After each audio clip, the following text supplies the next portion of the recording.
ঘটনাতে চলে যাই। ঘটনাটি হচ্ছে ফরিদপুর জেলার বোয়ালমারী উপজেলার কোনো একটি গ্রামে। ঘটনাটি শুরু হয় 1984 সালের আশেপাশের একটি সময়ে। ওই গ্রামে একটি মাদ্রাসা রয়েছে, মাদ্রাসার সংলগ্ন একটি মসজিদও রয়েছে। ওই মসজিদের একজন ইমাম ছিলেন, যিনি একই সাথে ইমাম, মাদ্রাসার মুহতামিম এবং ওই মসজিদের জুম্মার নামাজ পড়াতে মানে খতিব হিসাবে দায়িত্ব পালন করতেন। 3টা পদে একই ব্যক্তি দায়িত্ব পালন করতেন এবং দীর্ঘদিন যাবৎ এই পদে তিনি নিয়োজিত ছিলেন। হঠাৎ করে ওনার কি হলো, উনি মসজিদের সভাপতি এবং কমিটির অন্যান্য সদস্যদেরকে জানান যে তিনি এই পদে আর চাকরি করতে পারবেন না। পারিবারিক কারণে তাকে বাড়িতে ফেরত যেতে হবে। এই ফরিদুল্লাহ সাহেবের বাসা ছিল ফরিদপুরের নগরকান্দা উপজেলার একটি গ্রামে। সেখানে তার পরিবার থাকলেও তিনি এখানেই থাকতেন, কারণ এখানে তার থাকার ব্যবস্থা ছিল। স্থানীয় মানুষেরাই তার খাবার দাবারের ব্যবস্থা করতেন। অত্যন্ত দক্ষ, বিচক্ষণ এবং ভালো একজন মানুষ ছিলেন এই ফরিদুল্লাহ। এই কারণে কর্তৃপক্ষ তাকে কোনোভাবে আসলে ছাড়তে রাজি ছিলেন না। উনি বারবার কমিটিকে জানালেও কমিটি তার কথায় পাত্তা দেয়নি। পাত্তা না দেওয়ার কারণ হলো, কমিটির লোকজন মনে করেছে কোনো একটি কারণে, সেটা পারিবারিক কারণেই হোক বা অন্য কোনো কারণে হোক, উনি এখান থেকে চলে যেতে চাচ্ছেন। হয়তোবা সেই কারণটা যদি আস্তে আস্তে ধামাচাপা পড়ে যায়, উনি আর এখান থেকে যাবেন না। অনেক সময় মানুষের রাগের বসে বা কোনো একটা কারণে আবেগে কোনো একটা কাজ করে ফেলতে চান, সেটা আবার যখন ঠিকঠাক হয়ে যায় তখন আবার মানুষ তার সিদ্ধান্ত থেকে ফেরত আসে। তো কমিটির লোকজন এই চিন্তা করেছিলেন, কারণ কমিটির লোকজন ওনার মতো মানুষ খুঁজে পাওয়াটা দুষ্কর হবে এই চিন্তা করে ওনাকে ছাড়তে চাচ্ছিলেন না। মূলত তার কথার পাত্তা না দেওয়ার কারণ মূলত এটাই ছিল। এরপর তিনি এক কাজ করেন, মানে ফরিদুল্লাহ সাহেব একদম চূড়ান্ত পর্যায়ে সিদ্ধান্ত জানিয়ে দেন এবং কমিটির লোকদেরকে বলে দেন যে এই শেষ জুম্মা আমি পড়াবো, এরপরে আমি আর কোনো দায়িত্ব পালন করতে পারবো না। আমার সমস্যা আছে ভাই, আমি আমার পরিবারের কাছে ফেরত যেতে চাই, আপনারা আপনাদের মতো একজন লোক নিয়োগ করেন।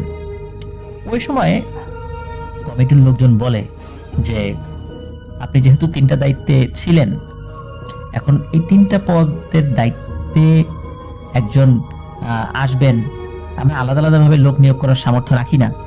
তো একজন লোক খুঁজে পাওয়া আগ পর্যন্ত আপনি অন্তত থেকে যান। উনি সম্মতি দেন। উনি বলেন যে সর্বোচ্চ 1 সপ্তাহ, এই 1 সপ্তাহের মধ্যে আপনাদেরকে কাজটি করতে হবে। এখন এত দ্রুততার সাথে কাজটি করার জন্য বিভিন্ন জায়গায় বিজ্ঞপ্তি দেয়া হলো যে লোক লাগবে, এরকম এরকম যোগ্যতা থাকতে হবে। কয়েকদিনের মধ্যে কিছু কিছু লোক আসতে থাকে এই বিজ্ঞপ্তিটি সম্পর্কে অবগত হয়ে। তাদেরকে মাদ্রাসা এবং মসজিদের কমিটি এবং ওই ইমামও মৌখিক পরীক্ষা নেন, কিন্তু কেউই মানে তাদের পরীক্ষায় মানে মৌখিক পরীক্ষায় মনোভূত হয় না। এভাবে যেতে থাকে, 1 দিন 2 দিন যায়, এদিকে সপ্তাহ ঘনিয়ে আসতে থাকে। শেষ জুম্মা বার চলে আসে, যে জুম্মায় ইমাম সাহেব চলে যাবেন, ইমাম সাহেবকে যেতেই হবে। এখন এই যে শেষ জুম্মাবার, ওই দিনও পরীক্ষা ছিল, জুম্মার আগে ছিল, জুম্মার পরেও ছিল। আর ওই জুম্মার দিনকে তো ইমাম সাহেব সকলের কাছ থেকে বিদায় নেন যে যাই ঘটুক না কেন আজকের পরে আমার পক্ষে থাকার সম্ভব নয়।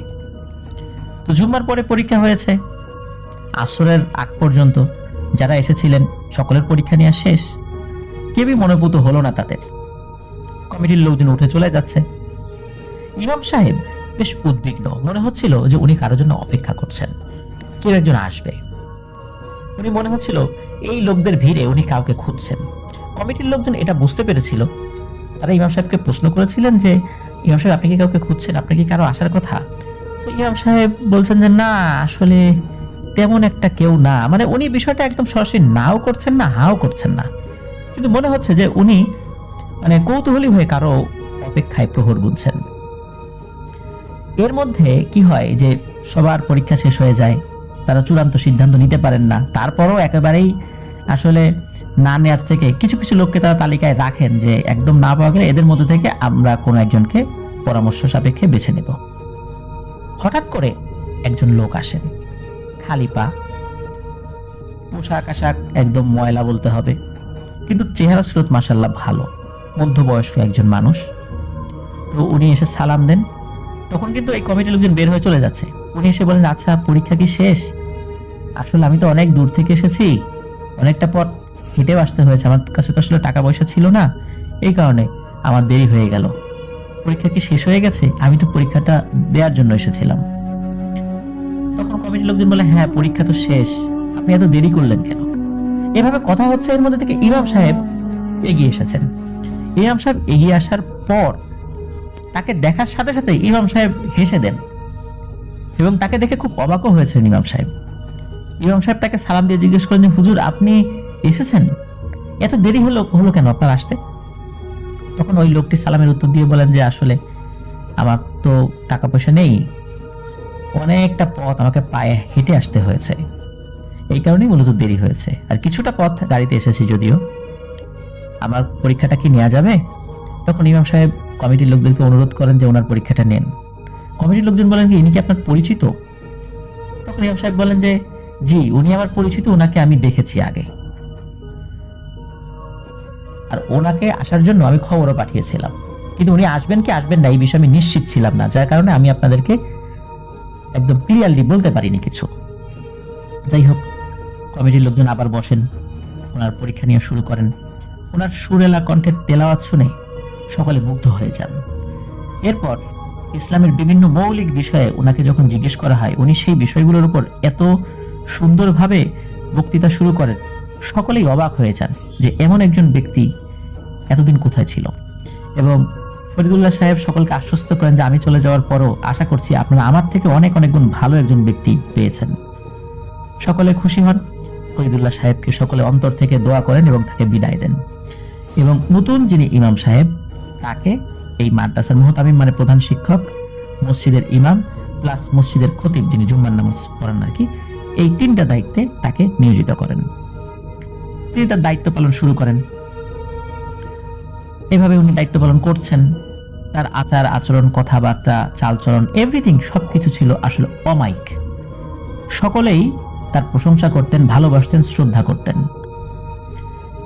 উনি যখন দায়িত্ব পালন শুরু করেন, কয়েক মাস হয়ে যায়, উনি বাড়িতে ফেরত যান না। তখন লোকজন জিজ্ঞেস করে, আচ্ছা আপনার কি পরিবার পরিজন নেই? তখন ইমাম সাহেব বলেন যে না, আমার কোনো পরিবার পরিজন নেই, আমার স্ত্রী সন্তান তারা মারা গিয়েছেন, আমি একাকিত্ব জীবনযাপন করছিলাম, খুবই দুর্বিষহ এক জীবনযাপন আমি করছিলাম, আর আমার কাছে টাকা পয়সাও ছিল না, আমি অত্যন্ত দরিদ্র, যার কারণে আমার একটা চাকরি খুব প্রয়োজন ছিল। আর এই কথা শোনার পর স্থানীয় লোকজন তো ওনার প্রতি এমনিতেই তো ভালোবাসা ছিল, তার প্রতি সহানুভূতি আরো বেড়ে যায়। ইমাম সাহেব বলেন যে আমার তো পরিবার পরিজন নেই, খাওয়া দাওয়ার ব্যবস্থা তো আপনারাই করেন, আমার যে বেতনের টাকা এটা তো রয়ে যায়, আমি এখানে ছোট্ট একটা জমি কিনতে চাই, নিজের মতো করে একটা বাড়ি করে থাকতে চাই। সকলে খুব খুশি হন যে ওনার মতো একজন মানুষ এই গ্রামে স্থায়ীভাবে থাকবেন, এটা তো আমাদের জন্য সৌভাগ্যের ব্যাপার। তখন সকলে সানন্দে রাজি হন। একজন মোটামুটি অল্প টাকায় খুব ভালো একটা জমি ইমাম সাহেবের কাছে বিক্রি করে দেন। ইমাম সাহেব ওই জমিটি কিনে, ওনার কাছে কিছু অতিরিক্ত টাকা ছিল যেটা দিয়ে উনি টিনের একটি ছোট ঘর তৈরি করেছিলেন। এটি মাদ্রাসার দক্ষিণ সাইডে ছিল, দক্ষিণ সাইডে উনি বাড়ি করার জন্য জমি কিনেছিলেন আর থাকছেন সেখানে খুব ভালোভাবেই। উনি কি করেন, বর্গা চাষ শুরু করেন জমি। উনি কিন্তু কৃষিকাজও ভালো জানতেন, আল্লাহ ওনার হাতে বরকত ঢেলে দিয়েছিলেন। উনি যেই জমি চাষ করতেন সেই জমিতে মাশাআল্লাহ অনেক ফসল হতো। উনি যার কাছে জমি বর্গা চাইতেন সেই জমি দিত, কারণ ওই জমিতে স্বাভাবিকভাবে যে ফসল ফলতো তার থেকে আরো বেশি ফসল ফলতো। এই কারণে সকালে ওনার কাছে জমি বর্গা দেওয়ার জন্য মানে উদ্গ্রীব হয়ে থাকতো। বর্গার একটা অংশ তো উনি নিজে পেতেন, আর একটা অংশ মালিক পেতেন। তো এভাবে চলছিল। উনি অল্প সময়ের মধ্যেই আল্লাহর অশেষ রহমতে বেশ টাকা পয়সা গুছিয়ে ফেলেন। উনি নিজেও বেশ জমি জমা করেছিলেন এবং উনি একটা পাকা বাড়িও তৈরি করেছিলেন। বাড়ির চারদিকে দেয়াল ছিল, একটা শক্ত গেট তৈরি করা ছিল, গেটের উপরে চোখা চোখা অংশ ছিল যাতে করে ওই যে বাহির থেকে টপকিয়ে কেউ ভেতরে ঢুকতে না পারে। এমন করে উনি বাড়িটা তৈরি করেছিলেন। সামনের দিকে কিছু কিছু চোখা চোখা অংশ এমনভাবে ডিজাইন করা হয়েছিল অনেকটা ত্রিশূলের মতো দেখায় আর কি। আমরা অনেক বাড়ির সামনে এরকম দেখতে পাই আর কি, এটা অনেকে করেন। তো চলছিল ভালোই। এভাবে 4-5 বছর চলে যায়। এই অল্প সময়ের মধ্যে আল্লাহর রহমতে উনি বেশ ভালো সুনাম, সুখ্যাতি, অর্থ সবকিছুই উপার্জন করেছেন আল্লাহর অশেষ রহমতে। একবার কি হয়, এক ফজরের নামাজে উনি আসেননি, অথচ এই গত কিছু বছরে এক ওয়াক্ত নামাজের ইমামতি উনি ছাড়েন নাই। উনি কখনো ছাত্রদেরকে দিয়েও নামাজ পড়ান নাই, এবং এই সময়ের মধ্যে উনি একদিন ছুটিও নেন নাই। আল্লাহর রহমতে উনি অসুস্থও হন নাই। হঠাৎ করে ফজরের নামাজে ওনার অনুপস্থিত থাকা দেখে ওনার ছাত্র, অন্যান্য যারা ছিলেন, মুসল্লিরা যারা ছিলেন, সকলের মধ্যে একটা উদ্বিগ্ন ভাব লক্ষ্য করা যায়। কি ব্যাপার, কি হলো, হুজুর আসলো না যে? সবাই চিন্তা করেন যে আচ্ছা ঠিক আছে, নামাজটা আমরা পড়াই, তারপরে যাই হুজুরের বাসায়, যে হুজুরের কি হলো, আসলেন না কেন? হুজুর তো এরকমটা কখনো করেন নাই। তারা নামাজ শেষ করে হুজুরের বাড়িতে যান। তো হুজুরের বাড়ি যে গেট, ওইটা ভেতর থেকে লক করা ছিল। তখন একজন ব্যক্তি ওই গেট টপকে ভিতরে গিয়ে ওই লকটা খুলে দেন। তখন সকলে গেট দিয়ে ঢোকে। ঢোকার পর তারা দেখে হুজুরের ঘরের যে মেইন দরজা, সেই দরজাটা ভাঙা। তারা দরজা দিয়ে ভেতরে ঢুকে দেখেন সবকিছু ছড়ানো ছিটানো, আর ইমাম সাহেবের লাশ মেঝেতে পড়ে আছে ক্ষত বিক্ষত অবস্থায়। পুরো বাড়ি তছনছ করা, আলমিরা ভাঙা, লুটপাট করেছে টাকা পয়সা। এটা যে কোনো মানুষের কাজ তা স্পষ্টই বোঝা যাচ্ছে, কোনো জিনভূতে যে করে নাই সেটা নিশ্চিত। কারণ দরজা বাইরে থেকে ভাঙা, জিনভূত নিশ্চয়ই দরজা ভেঙে বাড়িতে প্রবেশ করবে না, এটা মানুষেরই কাজ, চোর ডাকাতেই কাজ করেছে। সকলে শোকে কাতর হয়ে পড়েন। এমন একজন মানুষকে তারা হারালেন যিনি এই গ্রামের একজন অভিভাবকের মতোও ছিলেন। টুকটাক ঝাড়ফুঁকো করতেন বিভিন্ন মানুষের, এমনকি ওই গ্রামে যারা খারাপ প্রকৃতির মানুষ ছিল, মানুষের ক্ষতি করত, এনাদের টুকটাক সমস্যার সমাধানও কিন্তু আল্লাহর অশেষ রহমতে এই হুজুরের হাত দিয়ে হয়েছে। সুতরাং ওই খারাপ মানুষগুলো যে ওনার ক্ষতি করবে এই কথা তারা কল্পনাও করতে পারতো না। ওনার এই ধরনের একটা ঘটনার কারণে সকলের মন খারাপ। পুলিশে খবর দেওয়া হয়, পুলিশ আসে। পুলিশ কোনো সুরাহা করতে পারে না যে ওনার তো কোনো শত্রু নেই। যেহেতু ওনার টাকা পয়সা ছিল, হয়েছে উনি ব্যাংকে টাকা রাখতেন না, বাড়িতে টাকা রাখতেন। কিছু কিছু মানুষ হয়তো বা জানতো, এই কারণে এখানে চোর ডাকাতি করেছে। কিন্তু এটা যে এই গ্রামের লোকের কাজ নয়, এটা গ্রামের লোকজনও যেমন বুঝতে পেরেছিলেন, পুলিশও বুঝতে পেরেছিলেন। কিন্তু কে এই কাজ ঘটালো?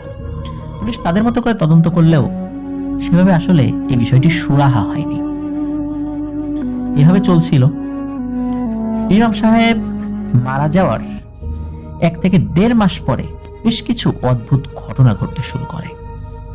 হঠাৎ এক রাত্রে কোনো একজন মানুষের মৃতদেহ ইমাম সাহেবের বাড়ির গেটের সামনে পড়ে থাকে, যেটা ভোরের আলো ফোটার আগেই মানুষ দেখতে পেয়েছিল যারা ফজরের নামাজ পড়তে আসছিলেন। তার মানে এটা গভীর রাত্রেই করা হয়েছে। কিন্তু সবাই অবাক হয়ে যায়, এই ব্যক্তির লাশ এখানে কিভাবে এলো? চারদিকে ভিড় হয়ে যায়। ওই লোকটিকে কেউ চিনতে পারছে না। এই ব্যক্তি যে এই গ্রামের না এটা নিশ্চিত। তো যারা এসেছিলেন ওই লাশটাকে দেখতে, এর মধ্যে থেকে একজন লোক বলে ওঠে, আরে এই লোকটাকে তো আমি দেখেছি, আমি যখন গতকাল ভ্যানে করে বাসায় ফিরছিলাম এই ব্যক্তিটি ওই ভ্যানে ছিল। হঠাৎ করে এই মাদ্রাসার কাছে এসে বললো যে ভাই আমি নেমে যাব, আমি আর যাবো না, এখানে আমার কাজ আসছে, আমি পরে আসবো, আপনারা চলে যান। তখন রাত 10টা কি 11টা। এরপর ভ্যান চালক আর ওই লোকটা চলেও যায়। ওই ভিড়ের মধ্যে এই একজন লোক শুধু এতটুকুই বলতে পেরেছে। আর লাশটা এমন ক্ষত বিক্ষত করা হয়েছিল, মুখটা বোঝা যাচ্ছিল, চেহারা বোঝা যাচ্ছিল, কিন্তু পুরো বডি ক্ষত বিক্ষত।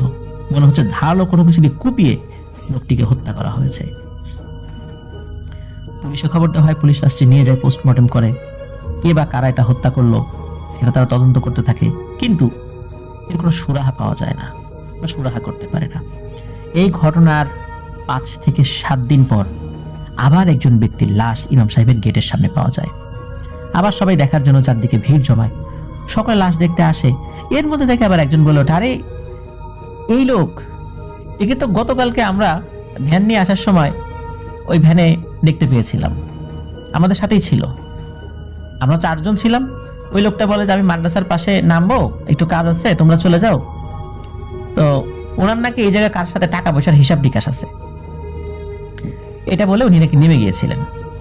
তখনও রাত প্রায় 10টা-11টা ছিল। তো ওই ভ্যান চালক এবং অন্যান্য ব্যক্তি যারা ওই ভ্যানে ছিলেন তারা ওই জায়গায় এসেছিলেন, কারণ ভ্যান চালকের বাড়ি ওই বা অন্যান্য লোকদের বাড়ি তো ওই গ্রামে ছিল। তারা সকলে কিন্তু একই বক্তব্য দিয়েছিলেন, কিন্তু এই লোকটাকে তারা কেউ চেনেন না। এই ঘটনার 2-3 মাসের মধ্যে আর কোনো ঘটনা ঘটেনি। 2-3 মাস পর একই রকম ভাবে আরো একটি ঘটনা ঘটে। আর একটা লাশ ইমাম সাহেবের বাড়ির সামনে পাওয়া যায়। 3টা লাশেরই একই রকম ভাবে মৃত্যু হয়েছে। কিন্তু তৃতীয় ব্যক্তির কোনো খোঁজ খবর পাওয়া যায় না। মানে গতবার তো দুজনের তথ্য কিছুটা হলে পাওয়া গিয়েছিল, কেউ না কেউ দেখেছিল, কিন্তু এই তৃতীয় ব্যক্তির কোনো তথ্য পাওয়া যায় না। এর লাশ কিভাবে এখানে এলো, এই ব্যক্তি বা কিভাবে এখানে এসেছিল, কোনো তথ্য পাওয়া যায় না। আর এই তৃতীয় ব্যক্তির লাশ পাওয়ার চতুর্থ লাশটি পাওয়া যায় এই লাশ পাওয়ার তৃতীয় দিনের মাথায়। চতুর্থ লাশটি ওই বাড়ির গেটের উপরে ত্রিশূলের মতো যে অংশটা ছিল, চোখা অংশ, এই ত্রিশূলের মাথায় ঝুলানো ছিল। আগেরগুলোর থেকে একে অত্যন্ত নির্মমভাবে হত্যা করা হয়েছে, আর মাথাটাকে পুরো ঘুরিয়ে দেওয়া হয়েছে, আর এই ত্রিশূলের ভিতর পুরো বডিটাকে গেঁথে দেওয়া হয়েছিল। এলাকার সকলে একটা ভয়ের মধ্যে থাকে এবং ওই বাড়িটাকে ভূতের বাড়ি বলে অভিহিত করে, যদিও বা ওই বাড়ির ভেতর থেকে কোনো ধরনের ভৌতিক আওয়াজ বা এই টাইপের কোনো কিছু শোনা যেত না। বাড়িটির পাশে একটা মাদ্রাসা ছিল। মাদ্রাসা চলমান, কিন্তু মাদ্রাসার কোনো ছাত্র, হুজুর, মানে শিক্ষক বা আশেপাশের লোকজন কেউ কিছু বুঝতে পারেনি বা কিছু উপলব্ধিও করতে পারেনি। একজন মানুষকে সেখানে যদি এভাবে হত্যা করা হয়, সে তো চিৎকার চেঁচামেচি করবে না, কোনো সারা শব্দ কিন্তু কেউ পায়নি। সেই ইমাম সাহেবের বাড়ির পাশে একটি সিএনজি পাওয়া গিয়েছিল, মানে চতুর্থ ব্যক্তির লাশ যখন পাওয়া গিয়েছিল তখন একটি সিএনজি রাখা ছিল। এই সিএনজি ড্রাইভারকেই মূলত এই ত্রিশূলের মধ্যে গেঁথে থাকতে দেখা যায়। এখন ওই ভিড়ের মধ্যে দুজন ব্যক্তি, তারা বলে যে আরে এই ব্যক্তি তো সিএনজি চালক, এনার সিএনজিতেই তো আমরা আসছিলাম। আসলে ওই সময় সিএনজিতে না, ওই সময় বেবি ট্যাক্সি আর কি, ওই সময় তো সিএনজি এভাবে চালু হয়নি ওই এলাকায়। তো ওই ব্যক্তি নাকি এই এলাকায় আসছিলেন।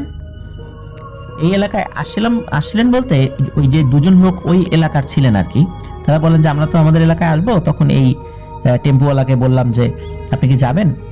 তোমরা হ্যাঁ, আমি তো ওইদিকে যাবো বলে মনস্থির করেছি, আপনারা যেহেতু আসছেন ভালো হলো, কিন্তু আমার তো তেমন কোনো কাজ নেই ওইদিকে, আপনারা গেলে ভাড়াটা একটু বাড়িয়ে দিতে হবে। তখন ওরা বলে আচ্ছা ঠিক আছে, যান, ভাড়া আমরা বেশি দিব। যখনই নাকি ওই মাদ্রাসার কাছে এসেছে বা মাদ্রাসার সংলগ্ন বাড়ির কাছে এসেছে, হঠাৎ করে সিএনজি বন্ধ হয়ে যায়, কোনোভাবেই সিএনজি কে চালু করতে পারে না।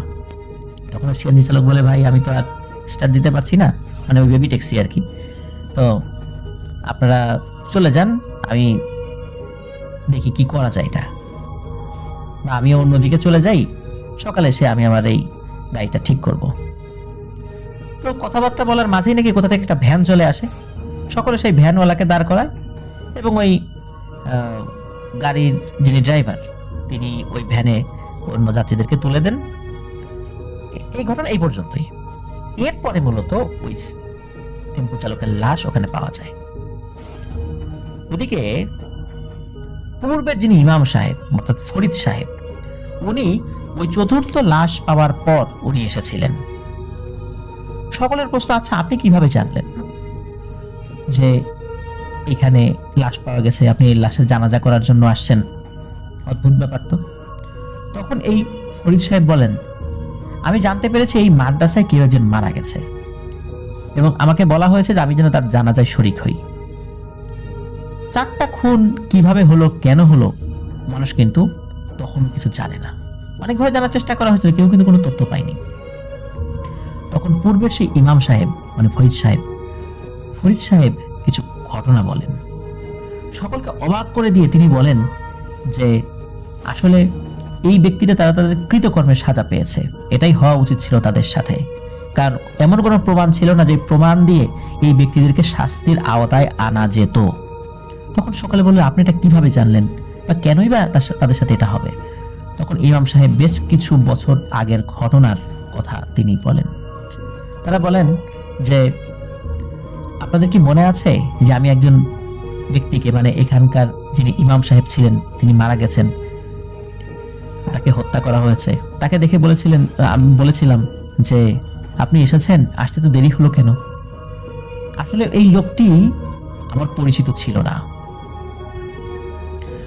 আমাকে এই ব্যক্তিটির স্বপ্নে দেখা দিত এবং বলতো যে আমি খুবই দরিদ্র, আমাকে একটা কাজের ব্যবস্থা করে দেন, আপনার তো পরিবার পরিজন আছে, আপনি অন্য কিছু করতে পারবেন, আমার করার কিছুই নেই, আমাকে একটা কাজের ব্যবস্থা করে দেন। এরপর থেকে উনি রেগুলার এই স্বপ্নটা দেখতেন এবং স্বপ্ন দেখার এক পর্যায়ে উনি সিদ্ধান্ত নেন যে চাকরিটা ছেড়ে দিবেন। এরপরেই মূলত এই ফরিদ সাহেব কমিটিকে জানিয়েছিলেন। তো কমিটির লোকজন রাজি হয় না। এর ভিতরে ওই স্বপ্নটা উনি ক্রমাগত দেখেই যাচ্ছিলেন। একটা পর্যায়ে উনি সাফ সাফ জানিয়ে দেন যে এই জুম্মার পর আমি থাকতে পারবো না। এদিকে স্বপ্নের মধ্যে নাকি কেউ তাকে বলেছিল যে মৌখিক পরীক্ষা দিতে একজন ব্যক্তি আসবেন। ওই কারণে উনি আসলে অপেক্ষা করছেন যে দিন যায়, সময় চলে যাচ্ছে, কোনো ব্যক্তিত্ব আসে না। আর স্বপ্নের মধ্যে নাকি যে ব্যক্তিটি আসবে তার চেহারাও দেখানো হয়েছিল। সেই চেহারাটা ছিল এই যে যিনি নিহত হয়েছেন সেই ইমাম সাহেবের চেহারা। মূলত তাকে দেখার সাথে সাথে উনি অবাক হয়েছিলেন এবং বলেছিলেন যে আপনি এসেছেন, এত দেরি হলো কেন? আসলে এই ব্যক্তির সাথে ওনার পূর্বে কোনো পরিচয় ছিল না। এই ব্যক্তি কে, তার পরিচয় কি, এইগুলো সম্পর্কে আসলে ওই ইমাম সাহেবও জানতেন না এবং কেউই আসলে তার পরিচয় জানতেন না। তবে উনি যে একজন মানুষ ছিলেন এটা নিশ্চিত। স্বপ্নের মধ্যে নাকি একজন আগন্তুক তাকে বলেও দিয়েছিলেন যে অমুক দিন অমুক সময় তিনি উপস্থিত হবেন, কিন্তু সময় চলে যাচ্ছিল, উনি উপস্থিত হচ্ছিলেন না। এই জন্য ওই ফরিদুল্লাহ সাহেবের মধ্যে একটা উদ্বিগ্ন ভাব দেখা যাচ্ছিল। হতে পারে ওই লোকটি আল্লাহর কোনো খাস বান্দা, জিন বা অন্য কেউ। তবে তিনি যে মানুষ ছিলেন তার আচার আচরণে আশেপাশের যারা ছিলেন তারা সকলে বুঝতে পেরেছিলেন যে জিনদের আচরণে কিছু পার্থক্য থাকে, যে তারা যদি মানুষের সুরত ধরে থাকেও। ওই লোকটি মানে ইমাম সাহেব যেদিন মারা যান সেদিন নাকি ফরিদ সাহেবকে স্বপ্নের মধ্যে দেখানো হয়েছিল যে কেউ এই লোকটিকে খুন করেছে। এবং এই ফরিদ সাহেব কিন্তু এই ঘটনার সত্যতা যাচাই করার জন্য কিন্তু এই যে ইমাম সাহেব যখন মারা যান চলে এসেছিলেন, তার জানাজায় শরীক হয়েছেন, কিন্তু কোনো কথা উনি বলেননি। ওই সময় হঠাৎ করে ইমাম সাহেবকে দেখে, মানে পূর্বের ইমাম সাহেবকে দেখে এলাকাবাসী অবাক হয়েছিলেন, চিন্তা করেছেন যে উনি কিভাবে জানলেন, কিন্তু ইমাম সাহেব কোনো তথ্য দেননি। জানাজার জন্য প্রস্তুতি নেওয়া হচ্ছিল, উনি জানাজার নামাজ পড়েন এবং সেখান থেকে পড়ে চলে যান। ঘটনার 1.5 মাস পর যখন প্রথম একটি লাশ পাওয়া যায়, ওই রাত্রেই নাকি এই ফরিদুল্লাহ সাহেব স্বপ্নে দেখেছিলেন এক আগন্তুক বলছে যে আমি আমার প্রথম শত্রুকে হত্যা করে ফেলেছি। যারা নির্মমভাবে ইমাম সাহেবকে হত্যা করেছিল, টাকা পয়সা লুট করে নিয়ে গিয়েছিল, তাদের মধ্যে প্রথম জনকে হত্যা করলাম। এরপরে যেদিন দ্বিতীয় ব্যক্তিকে হত্যা করা হয় সেদিনও নাকি ওই আগন্তুক ব্যক্তি এই ফরিদুল্লাহ সাহেবের স্বপ্নে আসেন এবং তাকে জানান। তৃতীয় ব্যক্তিকে হত্যা করার পরও একই রকম অবস্থা। চতুর্থ ব্যক্তি যেদিন খুন হবে, এই খুনের ঘটনাটাও নাকি ওই আগন্তুক ব্যক্তি ইমাম সাহেবকে স্বপ্নে বলে দিয়েছিল যে এই চতুর্থ ব্যক্তি যে খুন হবে তাকে অনেক নির্মমভাবে হত্যা করা হবে এবং এই ব্যক্তিটি নাকি খুব বেশি কষ্ট দিয়েছিল ওই ইমাম সাহেবকে। ওই ব্যক্তিটি ইমাম সাহেবের পেটে ছুরি চালিয়েছিল। আর ওই ব্যক্তির লাশ যে ওই ত্রিশূলের মাথায় ঝোলানো অবস্থায় পাওয়া যাবে, এটিও নাকি ফরিদুল্লাহ সাহেবকে স্বপ্নের মাধ্যমে বলা হয়েছিল। প্রিয় লিসেনার্স, খুবই রহস্যময় একটি ব্যাপার। আমরা এই ব্যক্তিটা কে ছিল এটা সম্পর্কে জানতে পারিনি, যে এই যে ইমাম সাহেব যিনি মারা গেলেন এটা কোনোভাবেই জানা সম্ভব হয়নি। ওনার কোনো আত্মীয় স্বজন ছিল না, কেউ ওনার লাশ ক্লেম করতেও আসেনি। আসলেই উনি একজন আল্লাহর ওলি ছিলেন, খাস বান্দা ছিলেন, নিঃসন্দেহে বলা যায়। এখানে একটা প্রশ্ন হতে পারে যে ওনার হত্যাকাণ্ডের প্রতিশোধ যদি কোনো জিন নিয়ে থাকে, তাহলে কেন ওনার হত্যাকাণ্ডের সময় সেই জিনগুলো তাকে রক্ষা করতে পারলো না? এটাও তো একটা প্রশ্ন। প্রিয় লিসেনার্স, আল্লাহ যার মৃত্যু যেভাবে লিখে রেখেছেন সেভাবে মৃত্যু হবে। অনেক সময় এমন হয় যে কিছু তুচ্ছ ঘটনার কারণে মানুষের মৃত্যু চলে আসে, তুচ্ছ ভুলের কারণে, অথচ সেই ভুলগুলো উনি কখনো করতেন না। তেমন হতে পারে সবসময় ওনার কাছে জিন থাকতো, কিন্তু ওই রাত্রে কোনো কারণে জিনগুলো উপস্থিত ছিল না। এটা আল্লাহ লিখে রেখেছিলেন, যার কারণে হয়েছে। মানুষের ভাগ্য তো কেউ খণ্ডাতে পারে না। ওই ব্যক্তি আল্লাহর ডাকে সাড়া দিয়ে চলে গিয়েছেন। তাকে যারা হত্যা করা হয়েছিল তাদেরকেও হত্যা করা হয়েছে। আর এই 4 ব্যক্তি এমনভাবে এই পরিকল্পনাটা সাজিয়েছিলেন, কোনোভাবে তাদেরকে দোষী প্রমাণ করা।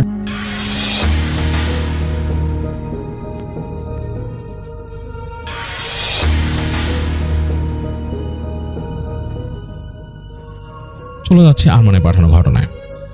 আরমানের বড় চাচা মকবুল হোসেন তখন ঢাকার আজিমপুরে বসবাস করতেন। তিনি সরকারি চাকরি করতেন, এর জন্য সরকারি কোয়ার্টারে থাকতেন। তার বাড়ি খুব একটা আসা হতো না। তো তার ছেলে ছিল, তার 2 ছেলে, এবং বড় ছেলের নাম ছিল রতন, যিনি আরমানেরও বড়, অনেক বড়, 90 দশকের কথা। তো আরমানের চাচা বাড়িতে আসতেন ঈদে, এবং সেই সময় ছাড়া আসলে আরমানের এই কাজিনরাও আসলে বাড়ি আসতো না। এবং দেখা যেত যে অনেক ঈদে আরমানের চাচি ঢাকায় রয়ে গেছেন, আরমানের এই চাচাতো ভাইদের নিয়ে শুধু তার চাচা এসছেন। তো মোট কথা আরমানের চাচাতো ভাইয়ের গ্রামের সাথে যোগাযোগ বেশ কম, এটাই হচ্ছে মূল কথাটা আর কি। তো একবার শীতের সময় তখন আরমানের চাচাতো ভাইরা বাড়ি এলো।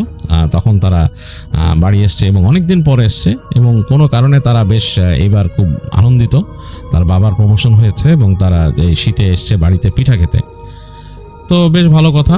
আরমানের চাচাতো ভাই রতন যে তিনি এবার গ্রামে এসে তখন তিনি একটু বড় হয়েছেন আর কি, কলেজে পড়েন। তো ঘোরাফেরা শুরু করলেন, গ্রামে গিয়ে বিভিন্ন জায়গা দেখছেন, দিনের বেলা তা বাড়ির গ্রামের মানুষরা দেখাচ্ছেন, বিভিন্ন আত্মীয় স্বজনের বাড়িতে নিয়ে যাচ্ছেন, পিঠা পায়েস হচ্ছে বাড়িতে, বেশ আনন্দ ফুর্তি হচ্ছে। তো এইবার দেখা যাচ্ছে যে এই রতন আগে যতটুকু না এনজয় করতো, এইবার বেশ এনজয় করছেন গ্রামের পরিবেশ।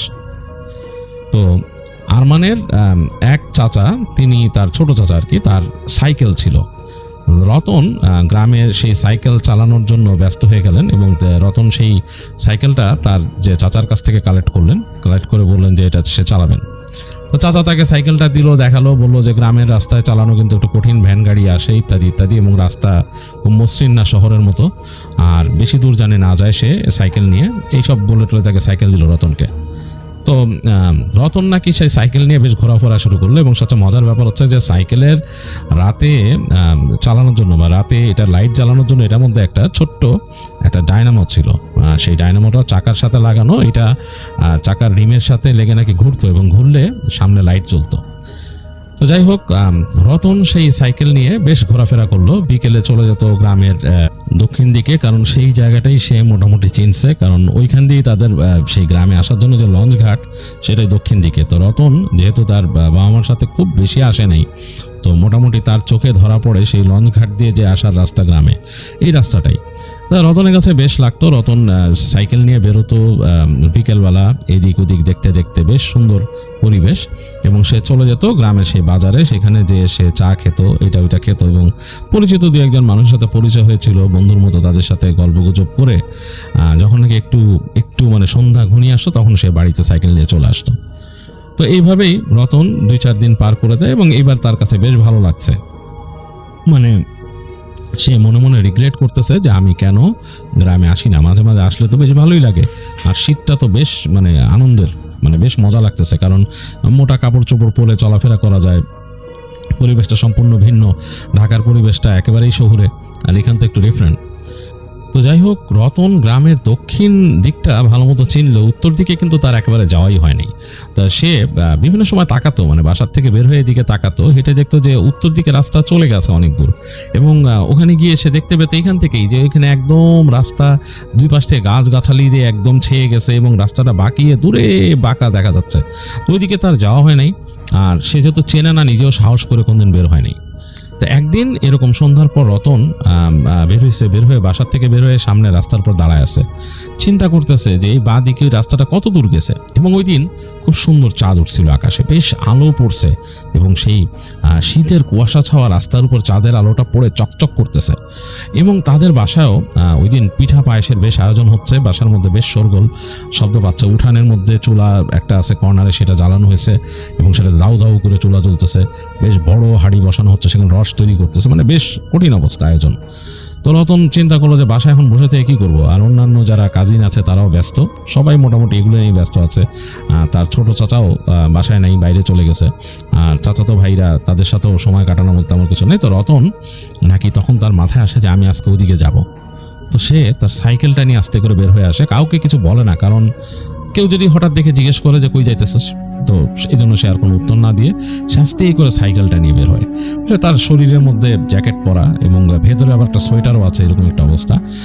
সে আস্তে করে সাইকেল নিয়ে সে প্যাডেল মারা শুরু করে। আর রতনের কাছে মজা লাগতো হচ্ছে গ্রামের রাস্তা যখন অন্ধকার হয়ে যেত, সেই ডায়নামোর লাইটটা জ্বালাই দিলে, মানে ডায়নামোটা ছিল এরকম মানে পাশে সাইড হয়ে থাকতো, লিভার টান দিলে ঠাস করে চাকার উপর পড়তো আর বাতিটা জ্বলে উঠতো। তো তার কাছে বেশ সুন্দর লাগতো যে আলোটা রাস্তার মধ্যে পড়ে, গ্রামের এই অন্ধকারের রাস্তাটা খুব সুন্দর লাগে আলোতে। যাই হোক, রতন এরকম বের হয়ে সে চালানো শুরু করলো। এবার আজকে সে উত্তর দিকে যাচ্ছে গ্রামের, এবং সে বাতি জ্বালায়, মানে তার হেডলাইটটা জ্বালাইছে, ল্যাম্পটা আর কি সাইকেলের, এবং প্যাডেল মেরে মেরে যাচ্ছে। বেশ লাগতেছে, আকাশে চাঁদ এবং নীলচে আলো, মানে একদম আকাশের জ্যোৎস্না নীলচে আলো পড়ছে, সম্ভবত পূর্ণিমা আকাশে, মানে ফুল মুন, এবং সেটার আলো পড়ছে, এবং কুয়াশা ছেয়ে গেছে দূরে, মানে দেখা যাচ্ছে শীতটা বেশ লাগতেছে, কনকনায় সে বাড়ি মারতেছে, শীত হাতে টাতে লাগতেছে, মুখের মধ্যে শীত বাড়ি মারতেছে। তো রতন চিন্তা করতেছে, জিস আমি যদি একটা মানে মাফলার পেঁচায় নিতে পারতাম বেশ লাগতো, কারণ কানে ঠান্ডা লেগে যাচ্ছে। তো এই বয়সে আসলে এতটা কেয়ার করে না মানুষ, তখন ইয়াং। তো রতন সাইকেল প্যাডেল করে করে যাচ্ছে উত্তরে, এবং রাস্তা বেশ সুন্দর, দুই পাশে একেবারে বিস্তীর্ণ ভূমি, মানে ল্যান্ড, যেখানে নাকি ফসলের মাঠ হয়, ফসল কেটে নিয়ে গেছে ওই জায়গায়, এবং কুয়াশা ছেয়ে গেছে ওই জায়গায়। রতন বেশ মিস্টেরিয়াস ফিল করতেছে এবং সাইকেল প্যাডেল করে করে করে যাচ্ছে। তো এক সময় চলে আসলো গাছগাছালি, দুই পাশে একদম গাছ দিয়ে ঢেকে গেছে, সেসব জায়গার মধ্যে দিয়ে যাচ্ছে। আলোটা হালকা বাড়তেছে কমতেছে, কারণ প্যাডেলের কারণে ডায়নামো কম ঘোরে বেশি ঘোরে, এই কারণে আলোটা বাড়ে কমে টিমটিমে বাতির মতো লাগতেছে সাইকেলের সামনে। যাই হোক, এগুলো তার কাছে খুব অ্যাডভেঞ্চারাস মনে হচ্ছে। সবার কাছে সবকিছু কিন্তু ইন্টারেস্টিং মনে হয় না, রতনের কাছে লাগতেছিল। রাস্তার মধ্যে যখন আলো পড়তেছে, এর মাঝে সে হঠাৎ করে দেখলো, মানে সে অনেক দূর চলে আসছে, দুই পাশে গাছগাছালি ছাওয়া, এক পাশে বাঁশঝাড়, আরেক পাশে এই গাছগাছালি, বেশ চলে গেছে দূরে।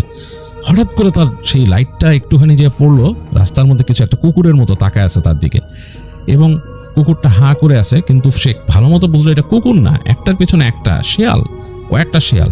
রতন তাড়াতাড়ি সাইকেলের ব্রেক করে থেমে গেল, এবং সেই শিয়ালটাও থেমে আছে তার দিকে, তাকায় আছে তার দিকে, চোখ দুটো জ্বলতেছিল।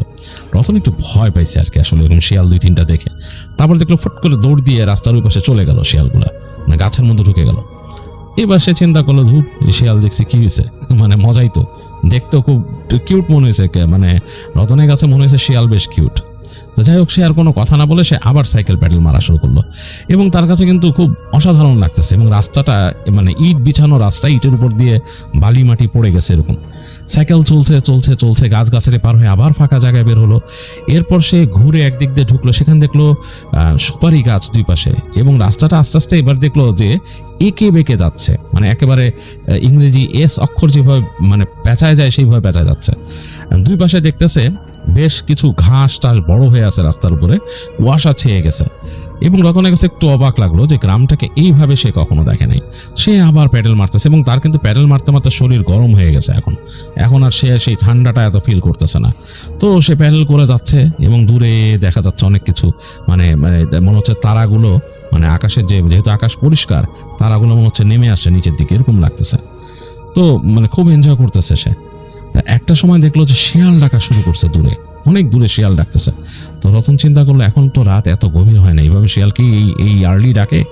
পরে চিন্তা করলো ডাকতেই পারে, কি আসে যায়। তো এরকম যেতে যেতে রতন কতগুলো ঘর দেখলো, সেই ঘরগুলোতে কোনো বাতি নাই। তো রতন চিন্তা করলো এখন কয়টা বাজে, তার হাত এরকম উঁচা করে দেখলো, হাতে তখন ক্যাসিওর ঘড়ি ছিল, লাইট জ্বলতো। তো এটা চাপ দিয়ে দেখলো সে, ওখানে এসে দেখা যাচ্ছে যে 7টা কত মিনিট। এত দ্রুত এখানকার মানুষ ঘুমায় গেছে, মানে একটা মানে মনে হচ্ছে যে ক্লাস্টার, অনেকগুলো ঘর, কিন্তু কোনোটাই বাতি নাই। তো ঘুরে ঘুরে সেদিক দিয়ে চলে গেল, এবং তারপর দেখলো যে কুয়াশা রাস্তার এই পাশ থেকে এসে ওই পাশে চলে যাচ্ছে, রাস্তা ক্রস করতেছে কুয়াশা, এই পাশ থেকে উড়ে উড়ে ওই পাশে যাচ্ছে, এই পাশে থেকে উড়ে উড়ে কুয়াশা ওখানে চলে যাচ্ছে, বেশ মিস্টেরিয়াস। তো বেশ রহস্যময় লাগলেও রতনের গা কাটা দিয়ে উঠলো। তার কাছে কেন জানি মনে হলো এই যে ঘরগুলো দেখতেছে, ঘরের মধ্যে কোনো মানুষ নাই, এখানে একটা ঘরে এসে বাতি দেখতেছে না, একেবারে শুধু চাঁদের আলো, পূর্ণিমার আলো এসে পড়ছে, সেই আলো, আর তার যে এই টিমটিমে আলো সামনের, সেটা। ঘর বাড়ির কোনো আলো নাই, কোনো মানুষের সাড়া শব্দ নাই, পুরা মনে হচ্ছে এই জায়গাটার মধ্যে যে ঘর বাড়ি যেগুলো আছে, এগুলো মনে হচ্ছে মানুষ ঘুমাচ্ছে, এরকম মানে খুবই গহীন রাতে যেরকম হয়। তো খুব অস্বস্তি ফিল করলো রতন, ভাবলো যে আমি কি ফিরে যাব? ফিরে যাওয়াটাই মনে হয় ঠিক। তারপরও তার কিউরিয়াসিটি কমলো না, কারণ সামনে আরো রাস্তা আছে এরকম। তার সে চিন্তা করতেছে যে এই জায়গাটা এরকম কেন, মানুষ এত দ্রুত ঘুমায় গেছে, এরকম এলোমেলো কেমন জানি। যাই হোক, প্যাডেল করতে করতে করতে সে আরো সামনে চলে আসলো, কিউরিয়াসিটি থেকে সামনে চলে আসলো। এসে সে একটা বাসার মধ্যে দেখতেছে দূর থেকে আলো জ্বলতেছে, মানে মনে হচ্ছে যে বাসার মধ্যে মানে কেউ যদি ওই যে পিঠা টিঠা বানায় তাদের বাড়িতে যেরকম সেরকম আলো জ্বলতেছে। এর মধ্যে রতনের খুব জল বিয়োগের একটা প্রেশার পড়ছে, কারণ সে এতদূর চালায় আসছে এবং ঠান্ডা ছিল, তো এর মধ্যে চালাচ্ছে তার জল বিয়োগের একটা প্রেশার পড়ছে। তো সে বাতি জ্বলতেছে, চিন্তা করছিল একবার যে রাস্তার পাশে দাঁড়ায় যাবে কিনা। পরে চিন্তা করলো যে আমার পিপাসাও লাগছে, মানে তার তেষ্টাও পাইছে। চিন্তা করলো যে এই বাসায় যেহেতু আলো জ্বলতেছে যে একটু পানি চাই, আর আমি মানে সুযোগ একটু জল বিয়োগ করে এখান থেকে চলে আসি। বাসাটা মনে হচ্ছে বেশ বড়, মানে ঘর বাড়িগুলো চারিপাশে একদম ছড়ানো, মাঝখানে বেশ উঠানের ওদিক থেকে দেখা যাচ্ছে আলো আসতেছে, দূর থেকে দেখতেছে সে কুয়াশা কিন্তু চারিদিকে ছড়ায় যাচ্ছে। তো রতন প্যাডেল মারতে মারতে ওই বাসার দিকে গেল, এবং বাসায় ঢোকার আগে যে রাস্তাটা, বাসায় মানে এন্ট্রেন্সে ঢোকার যে রাস্তাটা, সেটার দুই পাশে বড় বড় গাছ, কিন্তু গাছগুলো দেখে রতনের কাছে মনে হলো খুব অযত্নে আছে, পাতা টাতা কেউ কখনো মানে ফেলে নাই বা কিছু না, এরকম না, বেশ ঝাঁকড়া। রাস্তা দিয়ে ঢুকে গেল সে, এবং সে প্যাডেল করে করে বাসার সামনে চলে আসলো, যেখানে সে দেখছে আগুন, হ্যাঁ তো মানে আগুন জ্বলতেছে। বাসার বাইরে এসে বেশ কোলাহল দেখলো সে, মানে বেশ কোলাহল হচ্ছে। হ্যাঁ, একদিকে তাকায় দেখলো একটা টিউবওয়েল আছে আর কি, একটা ছোট্ট আর কি মানে বাঁধানো জায়গা, সেই জায়গায় একটা টিউবওয়েল আছে। কিন্তু টিউবওয়েলটা দেখে সে অবাক হয়ে গেল, মনে হলো টিউবওয়েলটা শক্ত মাটি কাদা লেগে মানে একদম একাকার অবস্থা, এটার মধ্যে মানে কেউ চাপ দেয় না এরকম মনে হলো। এবং সে টিউবওয়েল থেকে একটু সামনেই দেখলো সে একটা টিনের এরকম ছোট্ট জায়গা, মনে হয় এটা কোনো একটা রেস্টরুম আর কি, এরকম টিনের একটা ঘরের মতো সামনে। তো রতন আসলে চিন্তা করতেছে যে আমি যাই আগে এখান থেকে আমার জল বিয়োগ সেরে আমি তারপর ঢুকি ওইখানে, যে বলি যে একটু পানি থাকলে পানি খেতে দেন আমাকে। তো সে ওই ঘরটার মধ্যে ঢুকলো যেখানে জল বিয়োগ করে, সেই জায়গাটাও দেখে মনে হলো যে একেবারে নড়বড়ে, এবং এইটা একটা ইসের উপরে একটা কুয়ার মতো পেছনে। সে কুয়ার মধ্যেও তেমন কিছু নেই, মনে হচ্ছে একেবারে ঘাস জংলা, মানে কচুরি পানা টাইপের মানে জিনিসপত্র জন্মায় আছে এরকম মনে হচ্ছে। এবং মানে কেমন জানি মনে হচ্ছে কেউ আনইউজড জায়গাটা, সেই যে টিনের বাথরুমের মতো যে জায়গাটা, সেটাও নড়বড় কট করতেছে। রতনের একবার মনে হলো যে সে ওইটা ভেঙে ভেতরে পড়ে না যায়। তো সাইকেলটা রেখে আসছে, তো এসে সে ওখানে দিয়ে কোনো মতে অন্ধকারে সে জল বিয়োগ সারে করে সে বের হয়ে আসে। ওখান থেকে বের হয়ে এসে একটা ধাক্কা খায়, কারণ সে যখন সাইকেলের সামনে দাঁড়ালো তখন কিন্তু সাইকেলের বাতিও নিভানো সামনে, কারণ এটা চলতেছে না, সুতরাং ডাইনামো চলে না তার। ডান দিকে তাকায় দেখলো যেই উঠানে সে দেখছিল যে মানুষের হুল্লোড় বা মানুষের কথাবার্তা শুনতেছিল, নারী পুরুষের কথাবার্তার মতো আর কি, বিভিন্ন কথাবার্তা হয় যেরকম সেরকম। যেখানে আলোর উৎস দেখছিল, বেশ আলো জ্বলতেছে দাউ দাউ করে, মনে হচ্ছে আগুন জ্বললে যেরকম হয় সেরকম কিছুই নাই, পুরো মনে হচ্ছে খা খা করতেছে, ভিতরে অন্ধকার পুরো উঠানটা, চাঁদের আলো যতটুকু পড়ছে এতটুকু। রতনের গা একটু কাটা দিল, বললো যে আমি মাত্র দেখছি, আলোড়ন শুনছি, মানুষের শব্দ শুনছি, হঠাৎ করে এরকম কেন? যাই হোক, সে তারপরও সাইকেলটা টেনে একবার ভাবছিল চলে যায়, তার তো জল বিয়োগ করা শেষ। পরে চিন্তা করলো আরে মানুষজন এমনও তো হইতে পারে হয়তো আগুন ধরাইছিল, নিভাই ফেলছে। পরে আবার মনেই চিন্তা করতেছে যে এত দ্রুত আগুন নিভানো, লাকড়িরও তো একটা আগুন আছে, লালচে হয়ে যায়। যাই হোক, এগুলো ভাবতে ভাবতে সে আবার সাইকেলটা টেনে ওই বাসার দিকে গেল। গেটের কাছে যে মনে হচ্ছিল কেউ কথা বলতেছে, মানুষজন কয়েকজন। তো সে ভাবলো এই তো মানুষজন তো আছে, নিশ্চয়ই আগুনটা নিভাই দিছে। সাইকেল নিয়ে সে ভিতরে ঢুকে গেল। তো ঢুকে উঠানে যেয়ে দাঁড়াইছে, উঠানে যেয়ে দাঁড়ায় দেখতেছে আশেপাশে কেউ নাই, নোবডি ইজ দেয়ার। পুরো এতক্ষণ যে একটু আলোচনা শুনছে, কথাবার্তার মতো কানে আসতেছিল, কিচ্ছু নাই, পুরো নিঃশব্দ। যে খা খা রাতের বেলার সেই ঝিঝি পোকার ডাক একবার গভীর রাতে, হ্যাঁ মানে কিচ্ছু নাই।